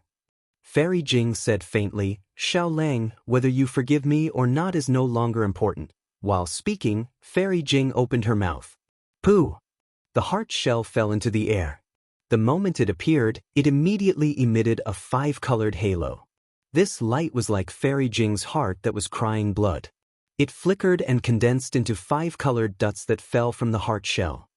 Pooh! Fairy Jing didn't stop at all. She opened her mouth again, but this time, she spat out a mouthful of essence blood. When the essence blood landed on the heart shell, the 5-colored halo of the heart shell suddenly retracted. A blood-colored heart shell emitted a blood-colored brilliance in the air. What are you doing? Little White Dragon didn't understand. Fairy Jing ignored Little White Dragon and raised her hand again. Wang. A nascent soul wearing soft armor rushed out of the door with an even smaller sea pearl in his hand. Wang Wang.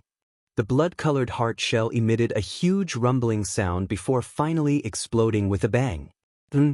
When the blood-colored heart shell exploded, Fairy Jing couldn't help but moan. Even Little White Dragon's heart was broken. Woo! After the blood-colored heart shell exploded, Fairy Jing's nascent soul opened its mouth and sucked in all the blood mist. Boom boom. Thunderous sounds flashed around the nascent soul. The strange runes on the heart shell appeared one by one. However, the runes weren't 5-colored, but blood-colored. The nascent soul crazily expanded in the blood-colored light and the thunderous sounds.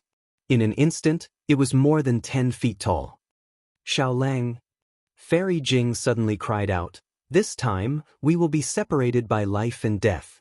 Even if I have thousands of thoughts, they will all turn into a flower in the yellow springs. I will have no one to complain to, damn it. Seeing the nascent soul emitting obscure waves, Little White Dragon suddenly realized and said in surprise, You want to break the seal? You are really too whimsical. Even Jade Wave doesn't dare to break this seal. You think you can break it? You are throwing away your life for nothing. Xiao Lang, this is all I can do. Goodbye. Fairy Jing's eyes were filled with tears as she said sadly, I finally understand the thoughts of the sister in your story. I only want to reincarnate and not be a descendant of the demon race. I only want to be a clean person. Even if I don't have any cultivation, I only want to live a quiet life. Roar? Little White Dragon angrily roared. His entire dragon body powerlessly struggled within the pillar of fire, but the flames within the pillar of fire didn't even move. Little White Dragon shouted, Idiot, don't do anything stupid. I'm really not Xiaohua. I'm Xiaohua's good friend. My name is Little White. Really. Unfortunately, at this time, not to mention Little White Dragon couldn't restore his dragon body. Even if he did, how could Fairy Jing still believe him? Sometimes when the fake is real, the real is fake. Pooh! Fairy Jing took one last look at little white dragon's face, her eyes filled with reluctance. Then she slapped her head. Blood splattered, and Fairy Jing's entire body collapsed. Following the collapse of her body, that several zhang long nascent soul fell with a loud rumble and merged with her flesh. AI, damn it! Little white dragon powerlessly raised his head and muttered, "How should I explain this to Xiao Hua?" Wang. After Fairy Jing's nascent soul merged with her flesh, her nascent soul released a powerful rumbling sound. Her pressure quickly broke through from the nascent soul realm to the out-of-body realm. Another infatuated, brainless woman. Little White Dragon looked at Fairy Jing's nascent soul and shouted, "Even if you give up your life, you are only at the edge of the 5th level. How can you break the seal with this kind of shallow strength? You should hurry and stop. Although you are only left with your nascent soul, you still have your life. With Xiao Hua's ability, it's not impossible." Unfortunately, before Little White Dragon could finish speaking, the blood-red runes around the nascent soul burst open again. Fairy Jing's nascent soul spirit body collapsed, and the entire spirit body crashed into the ocean pearl that had been hovering above the nascent soul's head. Wang. When the nascent soul rushed into the ocean pearl released an even louder rumbling sound. Waves of dark green water rushed out from the ocean pearl and fell into the air. Beautiful scenes of the sea appeared in the light. There were waves of blue waves, or fishes leaping and birds flying, or thousands of layers of snow, or thousands of miles of sea. Previously it was still hot, but now it was instantly cool. Moreover, when the waves of water fell into the fire pillar, the fire runes and 5-colored halos on the fire pillar all retreated, and the fire pillar's trembling was still frozen. Gotcha! The moment the waves of water spread to the fire pillar, a blood-colored crack appeared on the ocean pearl. The entire ocean pearl shattered, and the blue water mixed with the blood runes turned into monstrous remorse and crazily crashed into the fire pillar. Boom! Inside the heavenly dam water prison, the entire fire pillar was trembling. It was as if the raging fire had succumbed to Fairy Jing's remorse. Wherever the blue water touched, a loud rumbling sound could be heard. The red fire pillar was frozen inch by inch. What was special was that at the bottom of the pillar of fire that was suppressing the little white dragon, the threads of blood dyed the entire pillar of fire. The threads of blood were mixed with a 5-colored halo, and they quickly seeped into the pillar of fire. The immovable restriction that was like a mountain suddenly showed signs of loosening. Little White Dragon was overjoyed and let out a roar. The dragon energy in its body suddenly surged. Boom boom. The fire pillar suppressing Little White Dragon was slowly lifted up by Little White Dragon. The entire heavenly dam water prison was trembling. Chapter 4357. Damn it! How could such a large commotion from the bottom of the fire pillar not attract the attention of the demon race? The armored demon appeared out of nowhere. Seeing the situation, he couldn't help but curse. His body quickly swayed and his armored demon body suddenly grew to several hundred feet in size. The shelled demon didn't fly to the fire pillar. Instead, it went straight to the top of the mountain. Its entire body spun quickly. The 5-colored halo around its body shone brightly. It turned into a pillar of light that fell into the fire pillar. Woo! Where the 5-colored halo landed, the fire pillar responded. All of the 5-colored runes flowed on the surface of the fire pillar and rushed down the fire pillar. As the runes rushed in, the flames and runes that had been frozen by Fairy Jing's sea pearl began to jump again. Break! The shelled demon had just calmed down when he heard a dragon voice coming from below the pillar of fire. Immediately after, countless strands of fire-type origin energy rushed down the mountain. A ball of golden light quickly appeared in the crimson and dark green light. Damn it! The demonic beast could feel the power of this golden light and could not help but grumble bitterly. Just as it was about to activate its divine ability, boom! At this moment, the golden light suddenly exploded and the entire fire pillar started to collapse from the bottom. At the same time, the mountain peak of the Heaven Dam water prison started to shake violently. Just at this moment, a cold snort came from the distance. Following this sound, a 5-colored light pillar more than 100 feet large smashed into the fire pillar. Rumble. With a series of rumbles, the 5-colored halo fell from the surface of the fire pillar to the bottom. Wherever the halo passed, whether it was the green water, the blood strands, or even the golden light, all of them were destroyed as easily as crushing dry weeds. The entire fire pillar instantly stabilized. My king! The armored demon race was overjoyed as it fell to the ground and shouted, "This little one deserves to die. Fuck!" Just as it was about to break free, the shackles that had just been broken through came crashing down again. The little white dragon sighed as its body was once again suppressed by the pillar of fire. However, just as it was about to be suppressed, the little white dragon's eyes suddenly lit up as it hurriedly opened its mouth to release a ball of soul strands. A series of crackling sounds rang out as a faint human figure that was invisible to the naked eye fell into the little white dragon's mouth. Damn it! Seeing that the fire pillar had finally stabilized and the entire Heaven Dam water prison was no longer shaking, Demon King Bai Qing's figure appeared from the 5-colored light pillar. Although the Demon King's expression couldn't be seen clearly, his tone was abnormally angry. It was clear that he felt like he had lost face in front of the other 2 Demon Kings. Behind him, the Demon Kings of Shrouding Sky Ridge and Ancient Bell Mountain also revealed themselves. My kings, spare me, spare me! The armored demon race was shocked as he fell to the ground and trembled. Just now, this little one was a bit lazy. What exactly happened? Bai Qing's Yuan Shen swept across the Heaven Dam water prison and asked coldly. The armored demon race hesitated for a moment before replying, "It seems like. Hearing this, Bai Qing flew into a rage and shouted, "When I was suppressing Xiaohua, I made it clear that Xiaohua was extremely important and could not be out of your sight at any time. Now that he almost escaped from the Heaven Dam water prison, how dare you say it seems like? Don't tell me you don't care about this prince's words?" Woo! Following this rage, on one side of Bai Qing's shell, a 5-colored light pillar shot out from between the runes and grabbed the armored demon race. The demon light around the armored demon race dimmed instantly and cracks appeared on his shell. My king, spare me, this little one is just. The armored demon race was really wronged. He hurriedly tried to explain, but at this moment, behind Bai Qing, another 5-colored light flew over. An even angrier voice shouted, "Damn it, I just left for a moment and it actually caused such a big commotion." Boom! A fist-sized light pillar shot out from the 5-colored light and blasted into the armored demon race's body. The cracked shell instantly shattered and the 5-colored light pillar pierced through. This daughter is wrong.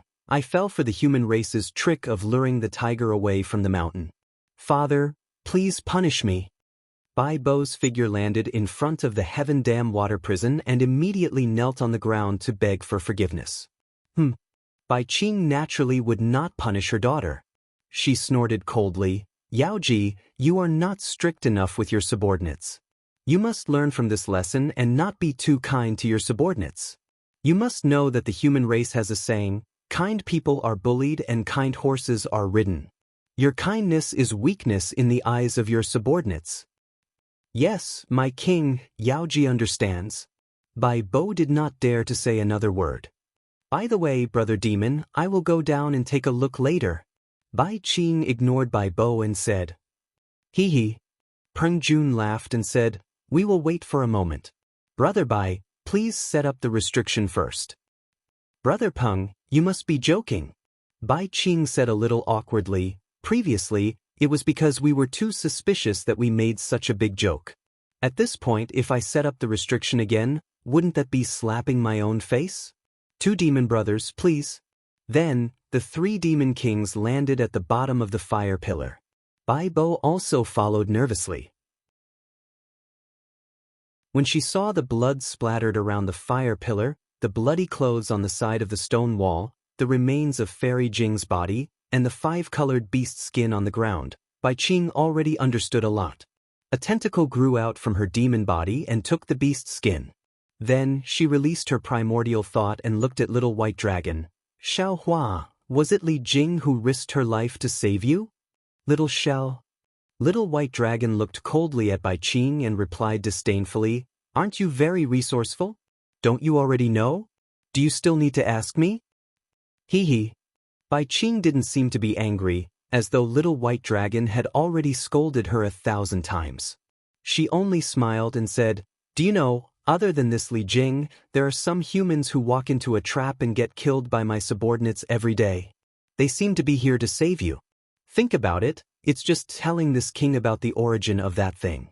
It won't harm you at all, nor will it affect you in any way. Why don't you say it? Today, Li Jing died. Tomorrow, there will be Wang Jing, Qin Jing, and all the girls who like you will die in front of you. Do you think this is interesting? Little White Dragon laughed.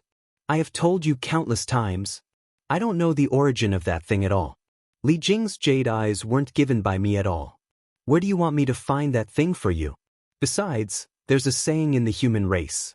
It's called, death might not be scary, but it's scary that death is as light as a feather. Li Jing died for the love in her heart and for Xiaohua's survival. Her death is as heavy as a mountain. She died without regrets. This kind of death can move heaven and earth. Damn it. Bai Qing, who had been cursing Fairy Jing countless times, heard Little White Dragon's words and felt endless jealousy in her heart. However, what was extremely rare was that other than this jealousy, there was another feeling in her heart. She's just a descendant of the human race. She overestimated herself. If she dies, then so be it. Bai Qing keenly understood the meaning in Little White Dragon's words. She waved her hand and said, from what I heard, the jade eyes she gave to me weren't given by you? Then, aren't Xiaohua? Who said I wasn't Xiaohua? Little White Dragon looked around, his gaze sweeping over Peng Jun, and Ai Quan, Bai Qing, and even Bai Bo. A faint smirk appeared at the corner of his mouth. Each and every one of you has asked this poor Daoist for several hundred years, and one of you even checked with a soul tool. This poor Daoist is naturally Xiaohua. Enemy. Seeing Little White Dragon smirk, Bai Qing cursed inwardly. All the bones in her body went limp, and the jealousy in her heart instantly disappeared without a trace. Xiaohua, are you a human or a dragon? Peng Jun restrained his temper and asked, what do you think? Little White Dragon didn't answer. Boom! Bai Qing's tentacle of light waved, and the several hundred feet tall pillar of fire instantly became transparent. Little White Dragon's body was revealed in the flames. Immediately, the entire pillar of fire shook again, and a ring of fire fell from above. Right around Little White Dragon's body, crimson-red flames mixed with a 5-colored halo were born again. For Little White Dragon roared, and that human-shaped shell was burned into a huge dragon body. Sigh. Following Peng Jun's sigh, Bai Qing raised her hand and the pillar of fire disappeared. Little White Dragon's body was covered in flames. Haha. Little White Dragon's painful expression was somewhat ferocious. He seemed to know that he couldn't hide it anymore. While groaning, he laughed and said, ridiculous 3 little things, really pitiful. It's just a truth, and I hid it from you for hundreds of years. You say I'm smart? Or you're stupid? What do you 2 demon brothers say? Bai Qing ignored Little White Dragon's sarcasm and turned to ask Peng Jun and an Ai Quan. An Ai Quan's expression didn't change, and he replied indifferently, I don't care. A dead Xiaohua is more useful than a living Xiaohua. Also, I suggest that you don't need to deploy guards around Bai Qingyu anymore. Let those humans with evil intentions come in. We might as well hold a banquet and catch all of them in one fell swoop. Beside him, Bai Bo was shocked and hurriedly asked, Father, you want to kill Xiaohua? Bai Qing looked at Bai Bo dotingly and responded, waving her hand to signal her not to speak. Peng Jun's expression was a little ugly. He thought for a moment and shook his head. Since this guy is from the dragon race and not Xiaohua, I have to report to Tsang Yuetian first. I hope Brother Bai won't make a move before I get the news from Tsang Yuetian. Of course. However, I don't know how long Brother Peng will need. Bai Qing knew that this matter concerned Song Yuetian and he had to report to Star Concealing Lake, so he asked a few more questions. Chapter 4358. Since this guy isn't Xiao Hua, but a dragon, I'm afraid this is no longer something I can decide. Peng Jun didn't answer directly. Instead, he gave an ambiguous answer before cupping his hands. I'll take my leave first.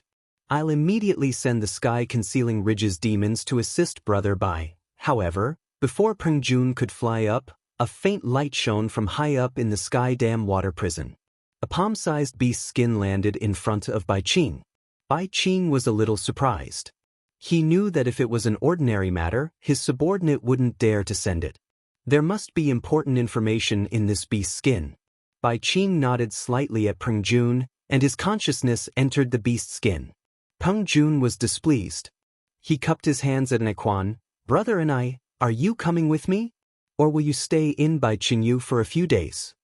Before Naiquan could answer, Bai Qing's tone turned cold, and he said in a low voice, Are you two demon brothers leaving now? The Dragon Island's envoy is here. Hiss! Peng Jun and Naiquan both sucked in a breath of cold air and exclaimed, Dragon Island actually really sent an envoy over? That's right. Bai Qing answered, The dragon envoy is 100 miles away from me. Hehe, is the dragon envoy waiting for us to welcome him? Peng Jun sneered, The Dragon Island is really arrogant. Not only that. Bai Qing waved the beast's skin in his hand and smiled. The dragon envoy said that if I, Bai Qingyu, suppress the dragon master of the dragon clan, he'll definitely massacre Bai Qingyu. Brother Bai, are you scared? Peng Jun asked with a faint smile. If it was yesterday, Bai Qing smiled and answered, I would have already flown to the Star Concealing Lake to ask for help. But today, what do I have to be scared of? I even want to know if this guy isn't Xiao Hua, then who is he? What's his relationship with the Dragon Master and Xiao Hua? Even if it was yesterday, would Brother Bai run away? Naiquan asked with a smile. Of course, Bai Qing said seriously, after the 1,000 Demons' sacred realm, the Great Sage Hall doesn't fear the Dragon Island. Even the Star Concealing Lake has to avoid the Dragon Envoy of the Dragon Island. Bus. Xian Kong Forest isn't scared? Scared, how can I not be scared? Naiquan hurriedly replied, The Dragon Island is the island of the Dragon Clan.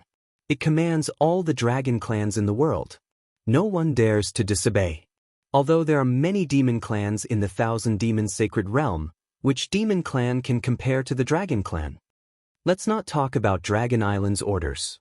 Even if it's the Dragon Palace of the Four Seas orders, few demons in the 1,000 Demons' sacred realm would dare to disobey, right? Bai Qing said with a smile. That might not be the case. Peng Jun, who had been silent all this while, smiled faintly and said, Dragon Island has been high and mighty for a long time now. I'm afraid it's no longer down to earth. If not for the support of the Dragon Palace of the Four Seas. When he spoke up to this point, Peng Jun stopped. On the other hand, Naiquan blinked his eyes and smiled. Brother Peng, what do you mean by that? Forgive me for being inferior to the human race, but I can't understand the meaning behind it. This old man didn't say anything. How could Peng Jun say anything else? He looked at Bai Qing and smiled. Brother Bai, are you going to leave the Dragon Envoy of Dragon Island outside? Bai Qing looked at the two demon kings and smiled. How would this old man dare to neglect the Dragon Envoy? Aren't I waiting for the two demon brothers to come with me to welcome the Dragon Envoy of Dragon Island? Let's go together, let's go together. Naiquan smiled. Previously, because we didn't speak frankly, we actually let this guy hide it for so long. Now is the crucial moment. If we don't work together, how can there be any trust in the future? Indeed. Peng Jun nodded. If it's just Bai Qingyu alone, the Dragon Envoy of Dragon Island might not care. Bai Qingyu, Ancient Bell Mountain, and Sky Concealing Ridge might not be in the Dragon Envoy's eyes. But what about Star Concealing Lake, Xian Space Forest, and Songyu Heaven? This old man doesn't know. If Brother Peng wants to know, You can ask the dragon envoy of Dragon Island. Bai Qing laughed loudly and flew to the exit of the Heavenly Dam water prison. Peng Jun and Enai Quan also caught up. Bai Qing's body moved a little. He looked at the little white dragon, but in the end he didn't follow. After the 3 demon kings left, that conch girl flew over timidly. Looking at Bai Qing, she lowered her head and didn't dare to speak. Darling Xiao. Bai Qing looked at the little white dragon's face and didn't know what to say. He only called out and then hesitated. You're actually not Xiaohua? You've deceived me for so many years. Alas, Bai Qing. The little white dragon sighed. It's not that I want to hide it from you, but I don't want to make things difficult for you. If you knew that I'm not Xiaohua, what would you do? Hide it from that little shell or tell it? Besides, whether I'm Xiaohua or not, it doesn't matter. I still only have you in my heart. A sweet smile appeared at the corner of Bai Bo's mouth, but she still snorted coldly. What little shell? That's my demon king, Bai Qingyu's father. Speaking until here, her gaze was like lightning. She glanced at the conch girl and said, Do you only have me in your heart? If it's only me, I'll kill this little slut right now. No, your highness, spare me. The conch girl's expression changed greatly, and she hurriedly knelt down in midair. What's the point of this? The little white dragon said in a low voice.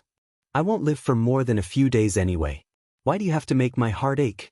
Bai Qing pursed her lips, not knowing what she was thinking. She then asked, That human slut just now, did she really die to save Xiaohua? The little white dragon nodded and told her what happened just now. He then warned, No matter what, Li Jing died for Xiaohua. In the future, you absolutely can't call her slut. Hee, of course, as long as she has nothing to do with you. I'll call her Fairy Jing now. Bai Qing replied with a laugh. The little white dragon glared at her and said, You'd better scram.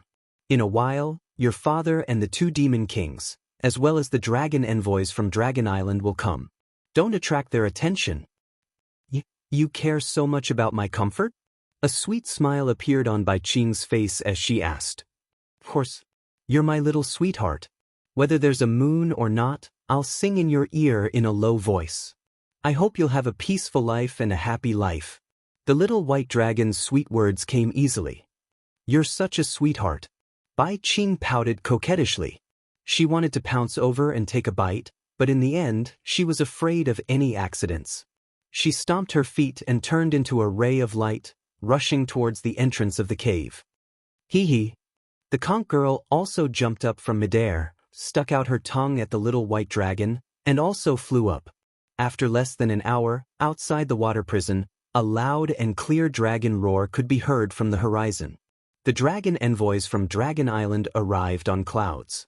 Although Peng Jun, Bai Qing, and Enai Quan were trembling with fear, guarding outside the water prison, not knowing how the dragon envoys from Dragon Island would deal with the little white dragon when they saw him, the little white dragon was very clear that his name was not legitimate. There was no record in Dragon Island's dragon policy. The dragon envoys would definitely not fall out with Bai Qingyu because of him. But too bad, although the little white dragon was somewhat prepared, the reality still told him that he had been overthinking things. The majestic dragon envoys landed on the ground alone, waving his hand and extinguishing half of the flame pillars. The dragon envoys looked at the little white dragon's dragon form, then asked him 2 questions expressionlessly. The first one was, Are you Xiaohua? The second one was, Are you Reverend Yun? To these 2 questions, the little white dragon only had one word to answer, no. Then, the dragon envoys once again controlled his dragon body and flew towards the entrance of the mountain with an expressionless face. The little white dragon's self-esteem was severely trampled. He could not help but cry out anxiously, Dragon envoy, although I'm not Xiaohua, I'm his old acquaintance, and I'm also Reverend Yun's brother. How can you just leave like that and ignore my life and death?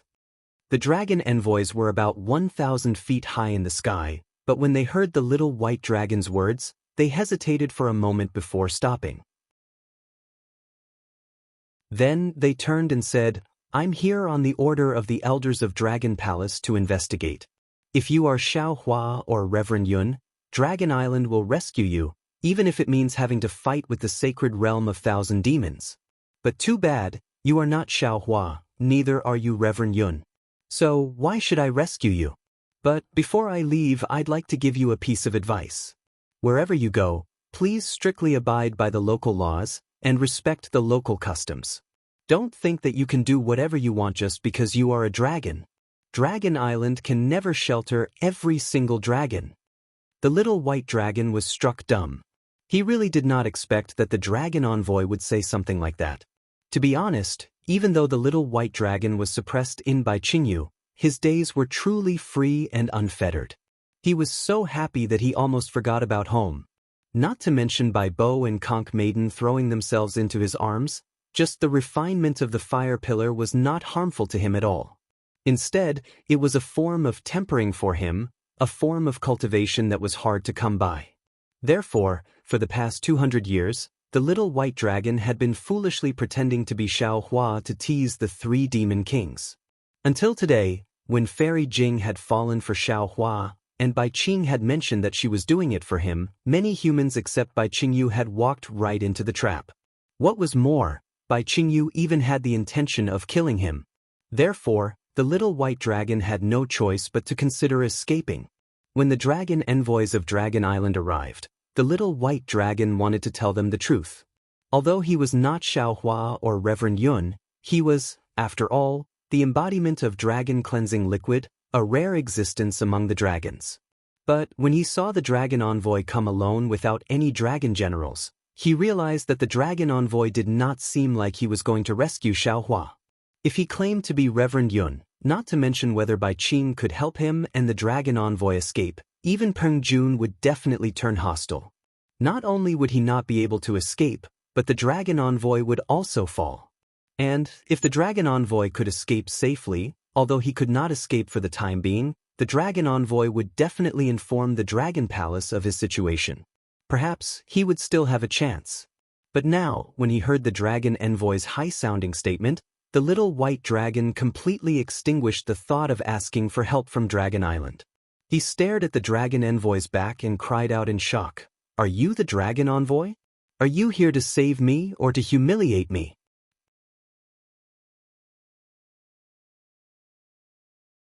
Chapter 4359. I am the envoy of Dragon Island. Unfortunately, you are not the master of the Dragon Clan. The Dragon Clan said proudly, "You are not qualified to listen to my words." The little white dragon roared angrily and watched the dragon envoy fly out of the heavenly dam water prison. Bai Qing and the other two demon kings stood outside the cave, worried about their gains and losses. Bai Qing even arranged for some elite disciples to lie in ambush around the water under Peng Jun's suggestion, just in case. When the three demon kings saw that the dragon envoy came up alone with the same expression as when he flew down, they were relieved. Bai Qing went up to him and said with a smile, "Lord Dragon Envoy, may I know if my actions have offended Dragon Island? Since you dared to suppress my dragon clan, you naturally offended Dragon Island." The dragon envoy replied, "However, Dragon Island has always abided by the non-fighting agreement between the demon clans. We will not condone the dragon clan who uses Dragon Island's name to make things difficult for the demon clans. Since this white dragon offended you, it is a personal grudge between you and him. Dragon Island will not meddle in it." Dragon Island is indeed a sacred place revered by both the human clan and the demon clan in the 3 continents and 4 seas. Bai Qing said with a smile, "I can't say for other places, but from the fairness of the envoy's incident, I know that Dragon Island is relying on you for its prosperity. In fact, when this one captured this dragon, this one already knew that this fellow was spouting nonsense. How could the dragon master of the dragon race be like this?" "Yes." The dragon envoy nodded proudly and said, "Since Bai Qing you didn't suppress the dragon clan member, then my mission is considered completed. I will take my leave now, Lord Dragon Envoy." How could Bai Qing let go of such an excellent opportunity? He hurriedly stood in front of the dragon clan member and said with a smile, "Lord, why are you in such a hurry to leave? I have already prepared a banquet. After you have finished your tiredness, I will send you off." How about that? No need. The dragon envoy said proudly, the inspection of Dragon Island is very strict. Not to mention having a banquet here, even taking a primordial stone may be discovered by the inspectors. When Bai Qing heard this, she immediately understood. After sending a voice transmission to a demon next to her, she smiled and said, if that's the case, I'll send the messenger out, and that dragon envoy nodded and took the lead to fly into the clouds, flying out of Bai Qingyu. The three demon kings, Bai Qing, Pringjun, and Ni Quan, didn't dare to be negligent. They hurriedly moved their bodies and followed behind, wanting to send the dragon envoy out of Bai Qingyu. Seeing that the dragon envoy was about to fly out of Bai Qingyu, the demon that Bai Qing had sent a voice transmission to caught up with her and secretly handed a universe bangle to Bai Qing. Bai Qing looked at Pringjun and Ni Quan and was about to send a voice transmission to the two demon kings. Suddenly, Pringjun's eyes flashed with golden light and he shouted, where did this little thing come from? You actually dare to show off your abilities in front of us demon kings? Along with this furious roar, Pringjun spread his wings and pounced towards the air 10,000 feet to the left of Bai Qing. His sharp claws grabbed downwards, imprisoning the space within 100 feet. Even within that space, strands of hair-like spatial cracks appeared. Damn it! Just as Pringjun moved, Ni Quan, who was beside Bai Qing, also had a slight change in expression. He growled, Lord Dragon Envoy of Dragon Island is right in front of us. Where did this little thing come from? How dare he use his abilities here? Isn't he looking down on us? As he spoke, Ni Quan's figure flashed and pounced towards the place a few miles to the right of Bai Qing. Different from Pringjun, Ni Quan's demon body flashed a string of shadows in the air. At the same time, the horn on the top of his head produced an oval-shaped halo. The halo was grayish-white and sealed the space within 1,000 feet. These two demon brothers are really perceptive. Bai Qing was overjoyed when he saw this. Just as he was about to speak to the dragon envoy of Dragon Island, he vaguely saw a yellow light flickering between the spatial cracks in the space imprisoned by Pringjun's sharp claws. Then, a silver-white light pillar suddenly rushed out from the light pillar. Although the light pillar looked very weak, it was extremely strange. It actually shattered the space imprisoned by Pringjun in a few breaths' time. Then, a yellow shadow flashed like the wind and a small mink figure rushed towards Bai Qingyu. Moreover, this small mink was exclaiming, damn it, why is Bai Qingyu's demon clan so powerful? Bai Qing was greatly shocked and looked at the small mink in disbelief. After all, Bai Qingyu was his demon realm. How could he not pay attention to the nearby movements? Moreover, because of the banquet, Bai Qingyu's entire realm was on guard. Although this place was not far from the border of Bai Qingyu, it was still within Bai Qingyu. This small mink actually sneaked in without being discovered. This kind of magical power was really rare. Bai Qing was shocked and hurriedly looked in Ni Quan's direction. Indeed, within a few hundred feet of the space controlled by Ni Quan, a silver-white light pillar also appeared. However, the difference was that a small dog-like black lightning appeared there and actually broke through Ni Quan's control. The small dog even exclaimed with joy, "Ha, little yellow, I won. When it's time for the banquet later, you have to let me eat first." Damn it!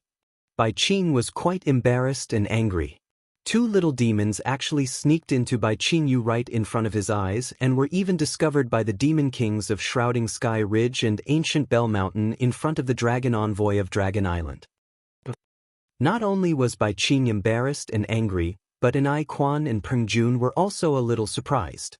After all, the strength that these two little things displayed was only at the light-gathering realm, or even the wisdom realm. However, their magical power of concealment and escape was something that the two demon kings had never seen before. If you escape, how can this king still have the face to stay in the Thousand Demons' sacred realm? Ni Quan and Pringjun said almost in unison and chased after them with their magical powers. As for the demon generals beside the three demon kings, they did not dare to delay and flew in other directions, hoping to intercept the two little demons. Bai Qing suppressed the embarrassment and anger in her heart. Seeing that there were fewer demons around, she smiled at the dragon envoy of Dragon Island and said, My Bai Qing, you can't be compared to star-shrouding lake, let alone Dragon Island. I just wanted to hold a banquet and there are so many troubles.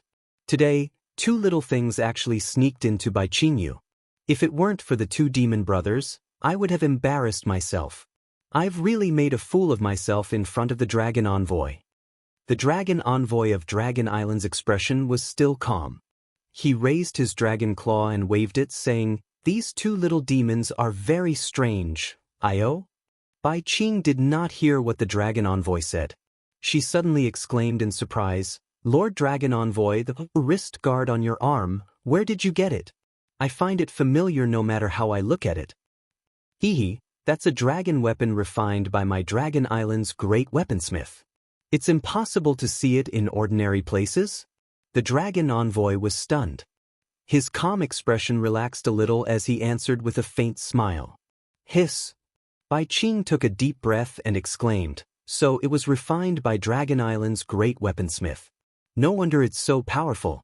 How about this, Lord Dragon Envoy? I've never been to Dragon Island and have never had the chance to meet this great weaponsmith.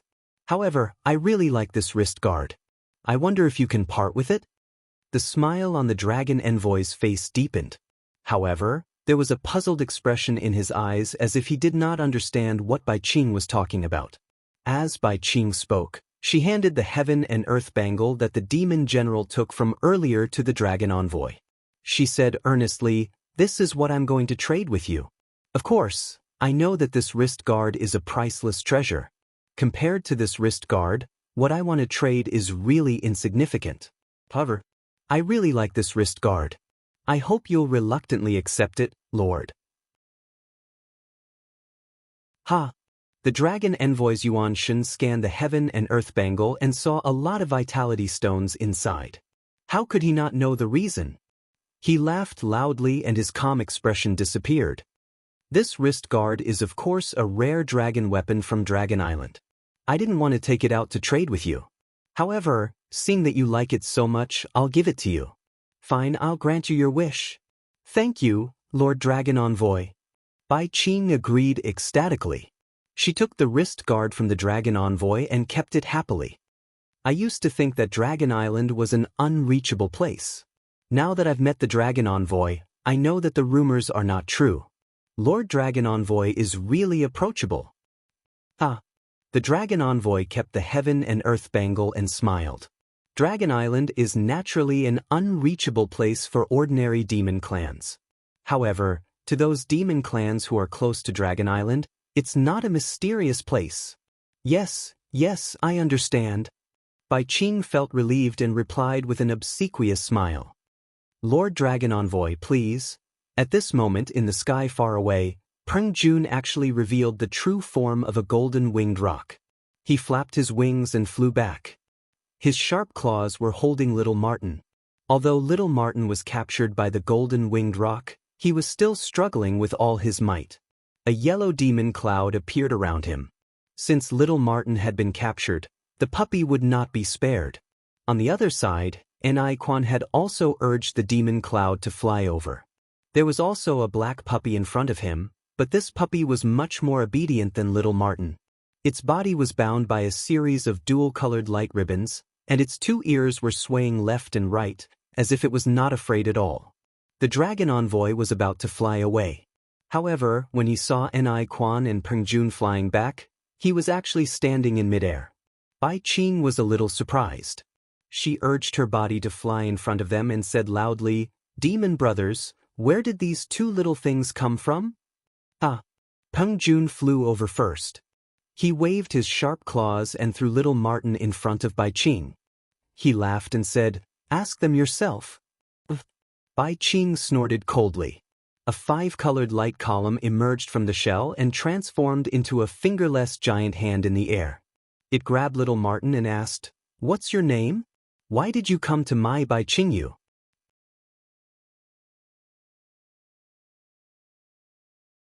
Chapter 4360. Io. Little Martin shouted loudly in the demon language of the 1,000 demons' sacred realm. "What do you want to ask?" "Big brother, if you want to ask, just say it. If you don't ask, how will I know what you want to ask?" Although you are looking at me with sincerity, you still have to tell me what you want to ask. Do you really want to ask? Go ahead and ask. You don't really want to ask, do you? Do you really want to ask? Oh. Big brother, can't you be gentler? Just ask whatever you want to ask. Why do you have to be so violent? Are you going to let go? Are you going to let go? If you don't, I will tell all the demons in the 1,000 demons sacred realm that you are bullying the weak. Little Martin spoke extremely quickly. He only took a few moments to finish these awkward sentences. Moreover, Little Martin's voice was extremely pleasing to the ears. These words flowed into the ears of the demon clan members like flowing water. Not only was Bai Qing stunned, even the dragon envoy couldn't help but laugh. Damn it. Bai Qing only came to his senses after a while. He wanted to activate his demon power again but felt that it was inappropriate. He could only shout, "Didn't I already ask you? What's your name? Why did you come to my Bai Qing you?" "My name is Little Yellow." Little Martin said seriously, "Of course I'm here for the banquet." For the banquet? Bai Qing was stunned. He suddenly recalled what Little Martin and Little Dog had said. He suddenly realized, "Are you here to attend the Qin Bu banquet?" Yes. Little Martin nodded his head like a chick pecking at rice. Saliva flowed out from the corner of his mouth. "Yes, it is the banquet." At this moment, an Quan also threw Little Black over. This Little Black Dog was much more obedient than Little Yellow Martin. He only stood in the air timidly and didn't dare to say anything. "What's your name?" Bai Qing asked again. "Little Black. Are you here for the banquet too?" "Where did you and Little Yellow come from?" "Jianzhong Jiao." Bai Qing could not help but laugh when she heard the Little Black Dog answering her every question without wasting a single word. It was completely different from the Little Yellow Mink. She pointed at it and said, "What's the relationship between the two of you? Why is one so noisy and the other so taciturn?" "We're brothers," the Little Black Dog and the Little Yellow Mink said at the same time. "I'm the elder brother." "I'm big brother. I'm big brother." The black puppy, who was usually a man of few words, did not back down. It started to fight with the yellow mink. "Ha, interesting." The dragon envoy of Dragon Island said with a smile, "You two little things, the two of you look so different. You're not even from the same Yao clan. How can you be brothers?" "Brother Dragon?" Little Yellow Mink struggled to stand up and said, "Little Black and I grew up with the same parents. How could we not be brothers?" If they weren't brothers, how could he only have one father and mother? Those are the parents who raised you, not the parents who gave birth to you. The dragon envoy looked at the smart Little Yellow Mink and said with pity, "Didn't your parents tell you who is the elder brother and who is the younger brother?" "We got separated from our parents." Little Yellow Mink was about to cry at the mention of their parents. "We found Bai Tsung Mountain at the corner of the forest, but we couldn't find them. So, we heard that there was a banquet here, so we rushed over to have a feast." It's fine if you don't let us have a feast, but why did you kidnap us?" "Hee hee." The dragon envoy rolled his eyes and said with a smile, "Little Yellow, Little Black, have you heard of the Dragon Palace?" "Dragon Palace?" Little Yellow rolled his little eyes and nodded vigorously. Yes, of course we've heard of it. I heard that there's a lot of good food in the Dragon Palace." "That's right." The dragon envoy nodded. "Not only is there good food in the Dragon Palace, if you follow me to the Dragon Palace, I'll ask the Dragon King to help you find your parents." Okay. Little Yellow did not hesitate at all. He jumped up and shouted. "But..." Little Black shook his head. "Our parents are afraid of water. I heard that our parents were almost eaten by a python dragon." "Oh, that's right. I forgot." Goldie shook his head like a rattle drum. I'm not going. The dragon envoy opened his mouth again and wanted to say something. Prung Jun smiled and said, "Lord Dragon Envoy, the border of Bai Qingyu is just ahead. The three of us will send you there." The dragon envoy looked at Prung Jun with displeasure. His gaze swept past the two little things, seemingly unwilling to part with them. "Milord, please?" an Quan said with a fake smile on his face. "He, please?" The dragon envoy knew what the two demon kings meant.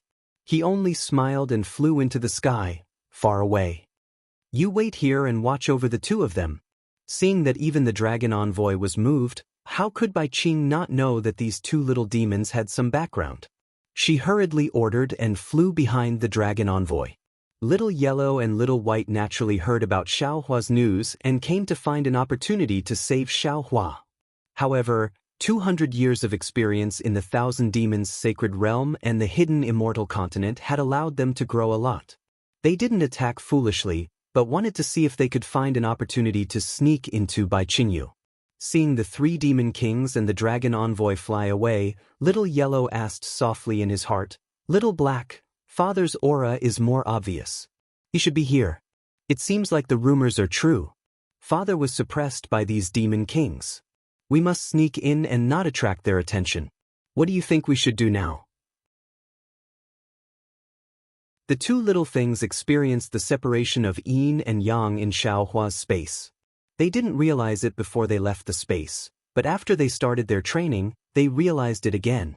Because they had been talking to Xiaohua with their hearts since they were young, they didn't know when they learned the ability to talk to each other through their hearts. This was many times more powerful than some voice transmission. "We'll act according to the situation." Although Little Black didn't say much, he had an idea in his heart. He replied, "Since these three demon kings didn't kill him immediately, we have a chance. Let's sneak into Bai Qingyu first. As long as Father's aura is still there, he won't be in danger." But Little Yellow agreed and immediately shouted, "Damn it, what's going on? Why did you leave us here and ignore us? Are you going to let us join this banquet or not? I'm hungry. Can't you give us some appetizers first? I say, Big Brother, how many delicacies did you prepare for the banquet? What are your family's chef's specialties?" Goldie continued to blabber on like a chatterbox, spittle flying everywhere. Fortunately, his voice was very pleasant to the ears.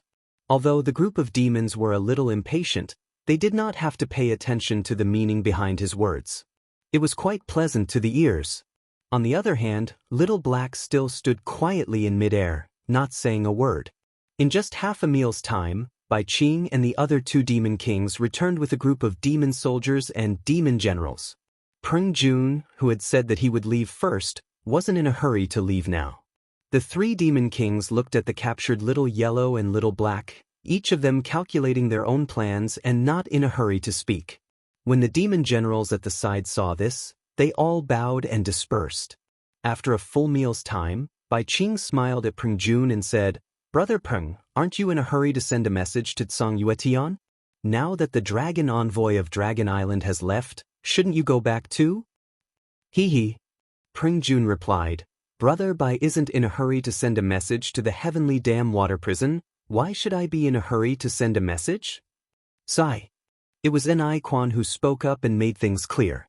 "Brother Bai, this little black dog was found by me and captured by me personally. You don't have to worry about it, right?" "Little Yellow?" Peng Jun asked straightforwardly. "I'm the Demon King of Covered Sky Ridge.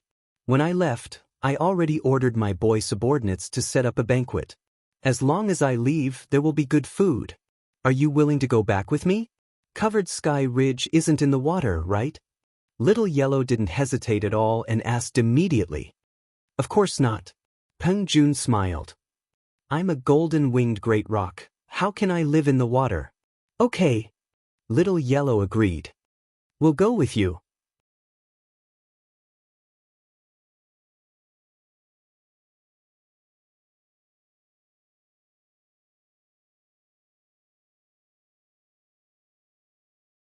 Chapter 4361. Under the shocked gazes of the three demon kings, a faint shadow fell into the light and was sucked into Goldie's mouth and nose. As the shadow disappeared, the huge body of the blood dance beast withered at a speed visible to the naked eye. Layers of blood also fell into Goldie's stomach along with the light. When the blood dance beast turned into a pile of white bones, Goldie burped and lazily and contentedly rubbed its stomach with its little claws. It was very satisfied. Woof! Before the three demon kings could recover from their shock, Blackie barked again. The three demon kings hurriedly turned their heads and saw Blackie fly to the blood dance beast's side. It opened its mouth and the space in front of its head twisted slightly. When the distortion fell on the blood dance beast, the huge blood dance beast's entire body was pulled flat and elongated. After that, the blood dance beast was swallowed into Blackie's stomach like a leaf without much struggle. Hiss! The three demon kings sucked in a breath of cold air and looked at each other. Without waiting for Pengjun and Bai Qing to speak, An Quan hurriedly shouted, "Blackie was captured by me. None of you can have any ideas about him." Heh, Xiao Huang was captured by this old master. None of you can have any ideas about him. Pengjun basically did not change a single word as he blurted it out. Bai Qing smiled and said, "This is my territory. Blackie and Goldie are brothers. It's impossible for them to separate." After saying that, Bai Qing smiled and said to Blackie and Goldie, "Don't you think so?" "What do you mean by don't?" Goldie was full and became lazy. It didn't even want to speak. It lay in midair and almost used a tree branch as a toothpick. At this time, Blackie was also lying in the air. It stretched its limbs lazily and ignored Bai Qing's question. "Brother Bai, what do you mean?" Pengjun and An Quan asked in unison. "Nothing." Bai Qing smiled and said, "It's the same as the two demon brothers." Damn it. An Quan cursed in his heart. He was also in a difficult position. If there were 3 of these strange demons, it would be easy to distribute them. However, there were only 2 of them, and they were in Bai Qingyu's territory. This made things difficult for the 3 demon kings. However, An Quan was well aware that there were countless demon clans in the Thousand Demons sacred realm. The pure-blooded demon clans, such as the golden-winged great Pring bird, the flying feather-void beast, and the 5-colored sea god shell all had innate abilities, but these abilities were getting weaker with each generation. Unless a purer bloodline was born in a certain generation, only then would the demon race be revitalized again. However, he had never seen demons like Little Black and Little Yellow in the Thousand Demons sacred realm. Furthermore, from what the 2 of them had said, it was very likely that they were mutated demons. This kind of demon usually had divine abilities that ordinary demons could not reach. If this divine ability was fused with the bloodline of other pure demons, it was very likely that it would give the demon a new divine ability. Even if there was no such possibility, the 2 of them had such strange divine abilities at such a young age. When they grew up in the future, how powerful would they be? There was no way An Quan would let go of such a demon race with unlimited potential. No! Without waiting for An Quan to speak, Pengjun immediately refused. Pengjun's true form was the golden-winged great Peng bird. He was extremely arrogant, and his backer was the first great saint in the Thousand Demons sacred realm. How could he give in? Hee, there's nothing wrong with that. Bai Qing smiled slightly. If it were elsewhere, he would not directly clash with Pengjun. However, this was his own demon realm, and he did not care about Pengjun's thoughts. "My 2 demon brothers." Seeing that the 2 demon kings in front of him were about to get angry, An Quan hurriedly said with a smile, "I feel that our energy should be focused on the banquet. Although these 2 little things are cute, they are not particularly important. We can put it aside first and talk about it later." "Who said they are not important?"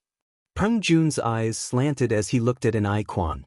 An Quan still smiled and said, "First, Brother Peng urgently needs to return to the sky-concealing ridge to send a message. Second, we don't know the origins of these 2 little things. Who knows if they have other intentions? Therefore, I think it's better to let these 2 little things stay with Brother Bai for the time being.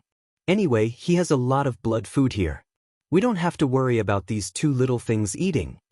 Pengjun still wanted to say something, but An Quan transmitted a few words. Pengjun narrowed his eyes and looked at the 2 little things, then turned to Bai Qing and said, "Then I'll have to trouble Brother Bai. Leave Goldie with Bai Qingyu for the time being. After the banquet, we'll discuss it again. Farewell." After Pengjun finished speaking, he wanted to show off. He raised his head and let out an eagle's cry that shook 100 miles. Then, he spread his wings and his whole body glowed with demon light. "Brother Bai." An Quan didn't stay any longer. He also cupped his hands and glanced at Xiao He, who was in a daze in the air. He spread his wings and a vague shadow soared into the sky and quickly disappeared. Humph! After the two demon kings left, Bai Qing snorted coldly. The colorful halo above the shell turned into two light pillars and fell on Blackie and Goldie. The light pillars rushed into the shackles that the two demon kings had placed on the two little ones like a spiral. With a crackling sound, these shackles were torn into pieces by the halo. Ah! Goldie and Blackie were overjoyed. Just when they wanted to move, Bai Qing snorted coldly again. Two damn little things, how can I not know what you're thinking? How dare you play hard to get in front of me?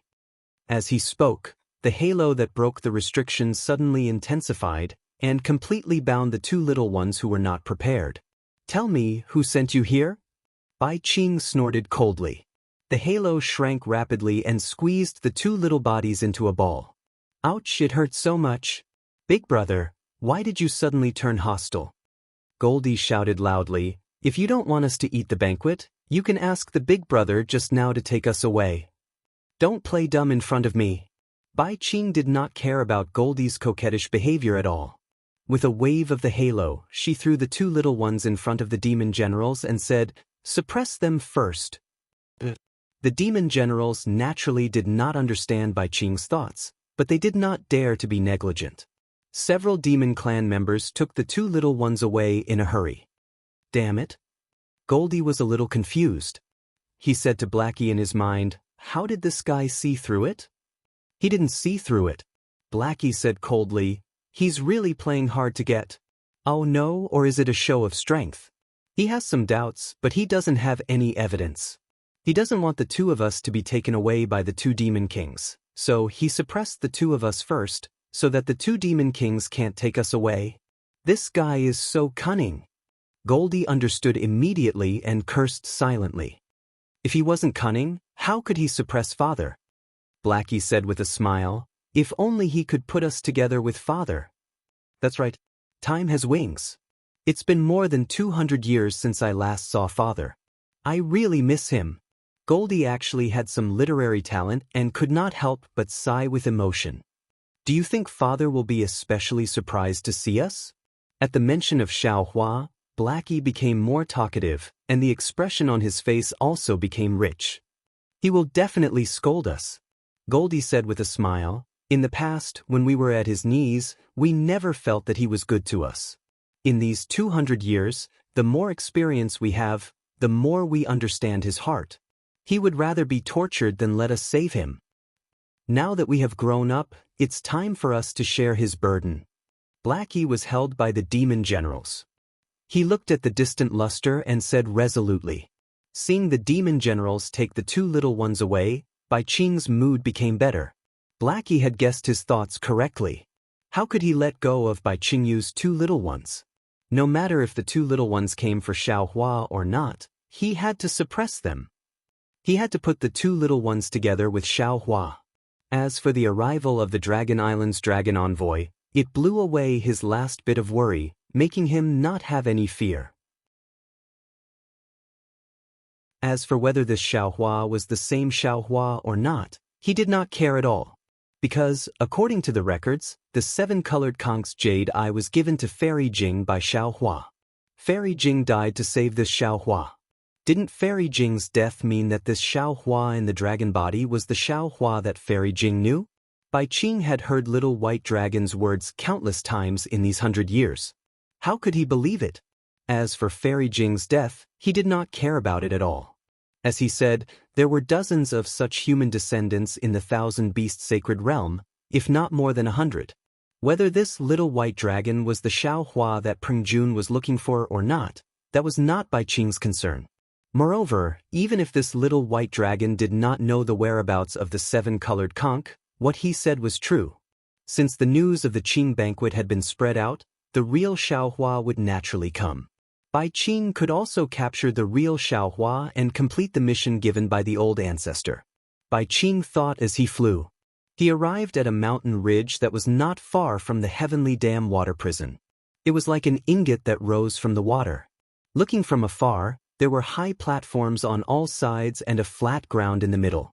It was like the main hall of the Demon King's cave. It's here. Bai Qing's vital sense swept over. He stopped and laughed. Since I, Bai Qingyu, want to hold the Qing banquet, there must be a place to set up the banquet. This place is good. Boys, clean up this place. After this king asks for the old ancestors' order, we will hold a banquet here. Invite all the humans and demons who attacked my Bai Qingyu here and let them take the initiative to deliver their flesh and blood. We will drink human blood and eat human flesh. The banquet will last for 3 days. Yes, this humble one understands. The demons were overjoyed and shouted, "Thank you for your grace, your majesty. We like the flesh and blood of human cultivators the most. It is both tough and nutritious."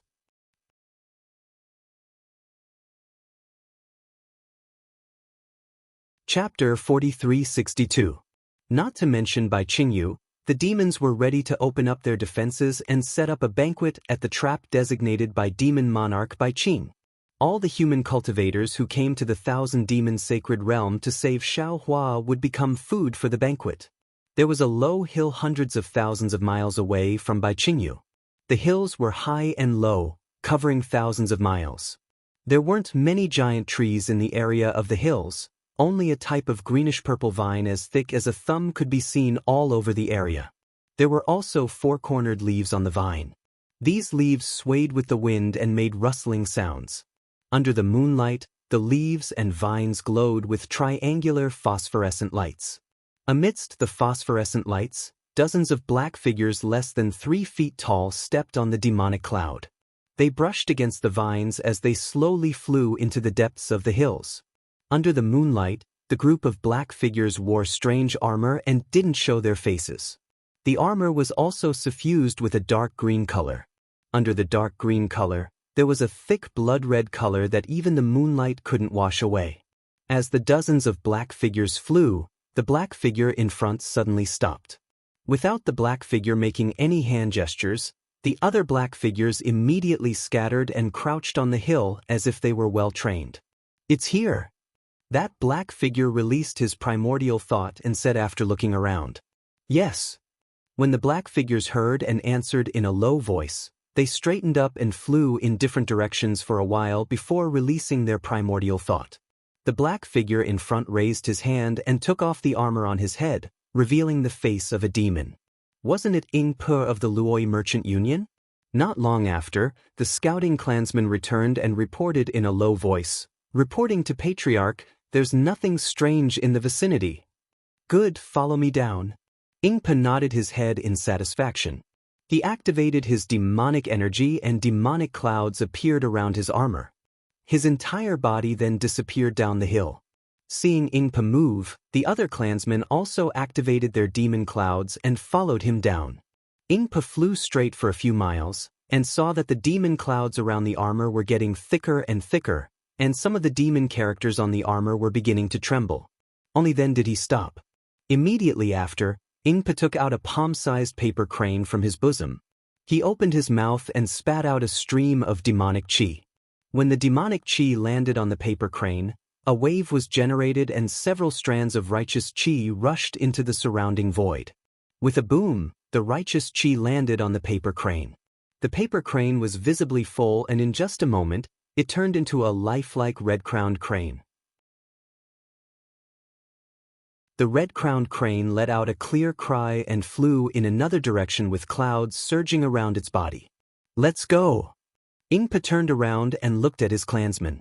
Each and every one of them had a serious expression on their faces, and there wasn't the slightest bit of hesitation on their faces. Feeling satisfied, he waved his hand and said, just like that, the red-crowned crane flew in front of him while Ying Pe and his clansmen followed behind. After flying for the time it took for an incense stick to burn, a faint wisp of smoke appeared on the red-crowned crane's body. It was spontaneously combusted. At this point, Ying Bo's vigilance was much lower. He clapped his hand and took out a fist-sized pearl. His left hand actually formed a seal, which seemed to be a Daoist technique. A ray of brilliance hit the pearl, and the pearl emitted a watery light screen. Ying Bo held the pearl and looked around carefully. The light screen clearly reflected the situation within 100 miles around him. After confirming that it was safe, Ing Bo put away the pearl and took out a beast skin. Clan leader. A demon behind Ing Po, who seemed to be very close to him, couldn't help but whisper, "This is a relatively barren place in the Thousand Demons' sacred realm. It's not suitable for any demon to live here. Just now, we didn't see any other demon on our way here. Moreover, this place is so far from the ground. It's unlikely that any other demon would discover our tracks, right?" Ing Po didn't care about anything else. He opened his mouth and spat another mouthful of demon aura onto the beast's skin. The beast's skin began to shrink, and several rays of moon and star power also fell from the void. Finally, it transformed into the appearance of a spirit mouse. This spirit mouse sniffed and began to fly in another direction. "Let's go," Ing Po ordered. His body moved, and then he whispered to the demon, "Chu Jing, although you say so, after all, this concerns the life and death of my clan and the survival of the Luo Yi Merchant Alliance. Have to be careful." "Haha, it's our Luo Yi Merchant Alliance." The demon named Chu Jing naturally couldn't refute. He smiled and whispered, "How could other demon clansmen have so many different methods to avoid being tracked?" The spirit mouse flew in front of them for half a meal's time. Suddenly, a thought swept over from afar. That thought landed on Ing Po. After a brief inspection, it retracted like a stream. Then, as the spirit mouse slowly shrank, a yellow halo appeared in the distance. Ing Po and the other demonic beasts stopped and waited for the halo to fly over. The halo passed by dozens of demonic beasts.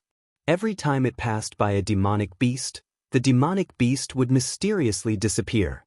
When all the demonic beasts had disappeared, the halo also disappeared. When Ing Po appeared again, he was already in a huge space. Clan leader. A few elders who were also dressed in battle armor came forward to greet him. Behind these elders, there were thousands of demon clan members in the surrounding space. These demons looked very similar to Ing Po. However, they didn't utter a word. Instead, they stood up respectfully. Ing Po seemed to be a little dizzy. When he steadied himself, he saw that the underground space was so big and there were so many clansmen in front of him. He couldn't help but be shocked. He said in surprise, "Why are you all here?" The elder in front had a smile on his face. He didn't explain much and only said, "I've already told them about clan leader's intention." However, they knew that spiritual master Xiao was imprisoned by Qingyu. Clan leader gave up the position of clan leader and arranged the affairs of the Luo Yi Merchant Alliance. He was prepared to bring a few clansmen that spiritual master Xiao taught personally to Qingyu. They didn't follow clan leader's arrangement at all and followed me here. Ing Po looked at so many clansmen and elders and felt warm in his heart. He opened his mouth but didn't know what to say. In the end, he said in a low voice, "I only asked Great Elder to bring a few hundred clansmen who were willing to sacrifice their lives for spiritual master Xiao to follow me to Qingyu. Yes, clan leader even said that he would return the position of clan leader to us here." Great Elder looked at Ing Po and said with a smile, "It's a pity that I told the elders about this." Not only did they disagree, but all of the clansmen were also unwilling. "I thank you on behalf of spiritual master Xiao." Ing Po looked at his clansmen and felt really happy. He actually imitated the human race and bowed to the clansmen. How could Great Elder and the others let him bow? They hurriedly helped him up and said, "Clan leader, you've really underestimated us. Although we had some conflicts with spiritual master Xiao back then, that was because we weren't familiar with him. Since we know that spiritual master Xiao is a righteous person and is also the benefactor of our clan, even if we have to give up the lives of our entire clan, we'll still go and rescue him. It's good that Great Elder has such intentions." Ing Po steadied his mind and said, "The rise of our clan and the prosperity of the Luo Yi Merchant Alliance today is all thanks to spiritual master Xiao. Therefore, if he's in trouble, I can't ignore it. Our clan can't ignore it. However, since spiritual master Xiao was suppressed by Qingyu, we already know what kind of background Qingyu has. What we're doing now is akin to striking a stone with an egg. I can give up my life, and so can my clansmen. However, our clan can't be exterminated, and our Luo Yi Merchant Alliance can't disappear. We have to take our time and plan carefully. Sigh, that's right. I also told our clansmen that. Fourth elder and the others at the side were somewhat helpless. But they said that they only listened to clan leader. Since spiritual master Xiao is our benefactor, we must rescue him even if we have to sacrifice our lives. Bitterness appeared on Inpo's face. He raised his eyes to look in by Qingyu's direction and said, if we can rescue spiritual master Xiao with our lives alone, then it'll be simple. At this point, Inpa shook his head and tried his best to get rid of some distracting thoughts. He said, forget it, let's not talk about it anymore. Since we're already here, elders, let's quickly discuss and arrange as many clansmen as possible to attack by Qingyu with me. After all, the disciples of the Soaring Dragon Mountain Range are still waiting for my news there. How many disciples of the Soaring Dragon Mountain Range are here? First elder asked worriedly. They're humans. It won't be easy for them to go so deep into Bai Qingyu, right? Ingpa looked to the left and said in a low voice, according to the reliable news obtained by the Merchant Alliance, the Soaring Dragon Mountain Range has already been discovered by the Confucian cultivators. The Immortal Palace has issued a punitive order and is preparing to attack the Soaring Dragon Mountain Range. Ah? Isn't this adding frost to the snow? All the elders turned pale with fright. Sigh, that's right. Ingpa smiled bitterly. Spiritual Master Xiao has been away from the Soaring Dragon Mountain Range for 200 years. During this time, there were some news from the hidden Immortal Continent and the Thousand Demons Sacred Realm. Those disciples of the Soaring Dragon Mountain Range had always thought that Spiritual Master Xiao was training in the 3 continents. They didn't expect news of Bai Qingyu to come. He was actually suppressed in Bai Qingyu for more than 200 years. Do you think those disciples can live peacefully? Not to mention the Immortal Palace's punitive expedition, even if the Soaring Dragon Mountain Range collapses now, they'll still risk their lives to save Spiritual Master Xiao. That's true. Even we're here. How can they not come? First Elder also had a bitter expression as he said, even if they know that the forces of the Soaring Dragon Mountain Range are absolutely no match for Bai Qingyu, they'll still throw eggs at a rock.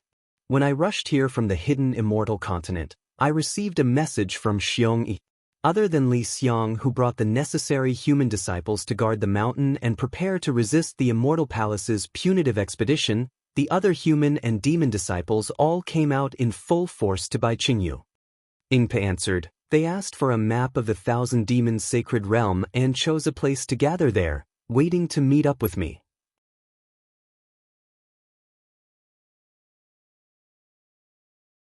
Chapter 4363. Have you decided on a specific time? The second elder asked. More or less, but not a specific time.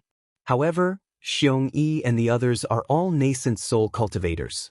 Although their disciples have disguised themselves and sneaked into the Thousand Demons' sacred territory, they should be faster than me. Ingpe answered, therefore, we need to discuss this matter quickly. The longer we delay, the easier it is for Bai Qingyu to discover them. And we understand. The first elder nodded. He pondered for a moment before saying, in this old man's opinion, the Patriarch's decision to work with the Soaring Dragon Mountain Range's disciples was the best decision. Now that several thousand of our people are here, it will be troublesome if we continue to work with them. Ingpa naturally knew about Great Elder's private thoughts, but he didn't blame him. He nodded and said, Great Elder is right. I'll write a Jade Eye scroll and have a reliable disciple send it over. We'll just set a time to launch a surprise attack on Bai Qingyu. Hearing Ingpo's advice, the Great Elder was even more delighted. He echoed, these disciples of the Soaring Dragon Mountain Range are all humans. I'm afraid it's inconvenient for them to move around in the Thousand Demons' sacred realm. Patriarch, why don't you send a few dozen elite disciples to lead the way for them? Very good. Ingpa nodded with a smile. Just as he was about to give the order, he noticed something was wrong and asked in a low voice, where are the 7th and 9th elders? Oh. A trace of embarrassment appeared on the first elder's face as he answered, this old man was afraid that there would be no one to deal with the matters in the Merchant Union, so I left them behind. Ingpa didn't mind. He was very clear in his heart. If a palm stretched out, 5 fingers wouldn't be the same. He couldn't expect the elders to think the same way as him. In less than half a cup of tea's time, Ingpa had selected the people to contact the Fortune Gate's disciples. He also gave them the jade eye pendant he had written, and gave them some instructions before sending them away. Ingpa then discussed with the elders on how to rescue Xiao Hua from the jaws of death. Under the night sky, several dozen demonic beast clans set off again. They were heading towards a vast forest in the Thousand Demons' sacred territory. At this time, at the edge of the forest, there were already a few bird-type demons flapping their wings and circling in the sky. These demons were different from ordinary demons. They did not fly far away, only a few dozen miles away. Whenever there was any movement, they would leave and land to investigate carefully. The moon fell and the stars were sparse. Dawn gradually appeared in the east. A few beast-like monsters slowly flew out from the mountain ridge in the distance. After these monsters flew out, they didn't directly fly forward. Instead, they scattered. After half a cup of tea's worth of time, another dozen or so human cultivators flew out from the mountain ridge. These human cultivators all held magic treasures in their hands and looked very cautious. After these human cultivators flew past, even more human cultivators flew out. A few birds in the sky saw this and let out a few low cries. Except for one bird that was still circling in the sky, the others all rushed down and flew towards these human cultivators. When the birds landed, a nascent soul cultivator in a Daoist robe flew out from the mountain ridge. This nascent soul cultivator had a red face, a pair of broom-like eyebrows, and a pair of leopard-shaped eyes. He looked very powerful without being angry. Behind this nascent soul cultivator, there was a pigeon bird that was about 2 zhang in size following closely behind. Wasn't this nascent soul cultivator Chang Yu, who was still a late-stage gold core cultivator when Xiao Hua left the soaring Dragon Mountain range? Apart from being a lot younger, this Chang Yu's appearance didn't change much from before. Once the pigeon bird flew out, it immediately cawed and rushed into the sky, as if it wanted to meet up with the other birds in the distance. As soon as the pigeon moved, Chang Yu was startled. In order to not attract the attention of the demonic beasts, he didn't dare to release his divine sense too much. Chang Yu was about to stop the pigeon, but when he saw the bird in the sky, a smile appeared on his face. He muttered to himself, "I've wronged you during this period of time, I'll let you have some fun." As he spoke, Chang Yu had already released his divine sense. A moment later, another divine sense swept across the sea of trees in the distance. Seeing this, Chang Yu let out a long laugh and turned his head, saying, "Disciples, there are already Fortune Gate's disciples ahead. This place is already safe. Let's hurry over and meet up with your senior Uncle Lan and senior Uncle Xiong. The dozens of gold core disciples in the surroundings were already pale. Their Daoist robes were tattered and blood-stained. It was obvious that they had encountered many demonic beasts along the way. When they heard Chang Yu's words, they were overjoyed. No longer hiding, they spurred their figures and flew into the distance. Chang Yu wasn't in a hurry.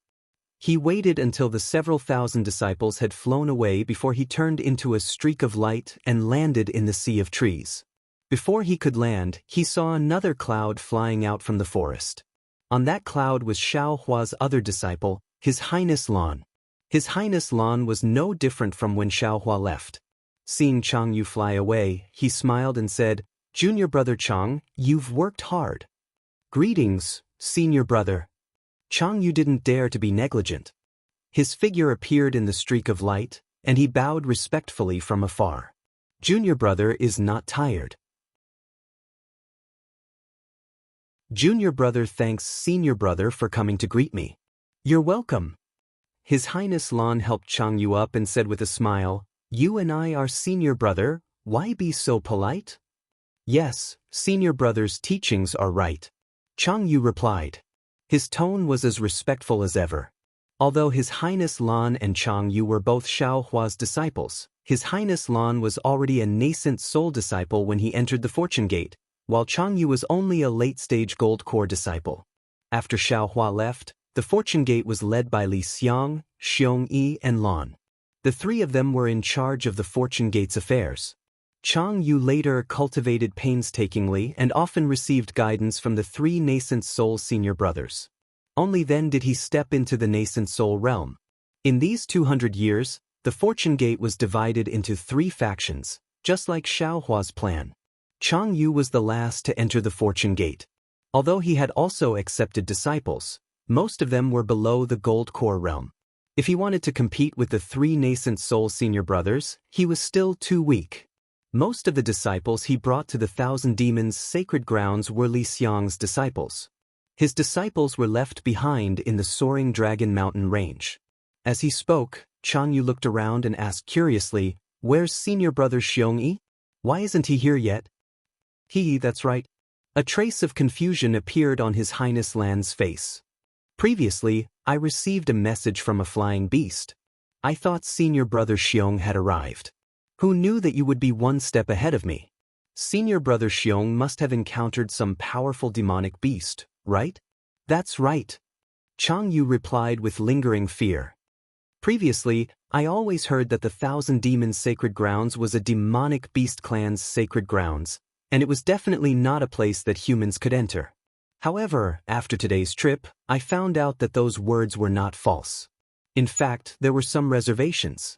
Without a cultivation of 5th grade origin force, it's impossible to enter the Thousand Demons' sacred grounds freely. Up until now, I've lost more than 40% of my disciples. How can one achieve 5th grade origin force?" His Highness Lan was also worried. He replied, "One has to be at least a mid-6th grade origin force to succeed." 6th grade origin force? Chang Yu smiled bitterly. "That's the spirit-severing realm. I don't even dare to think about it." "That's right."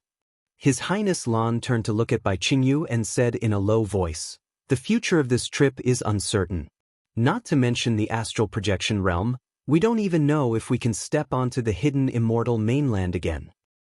There are some paths that we can choose not to take, but there are some paths that we have to take even though we know it's a dead end."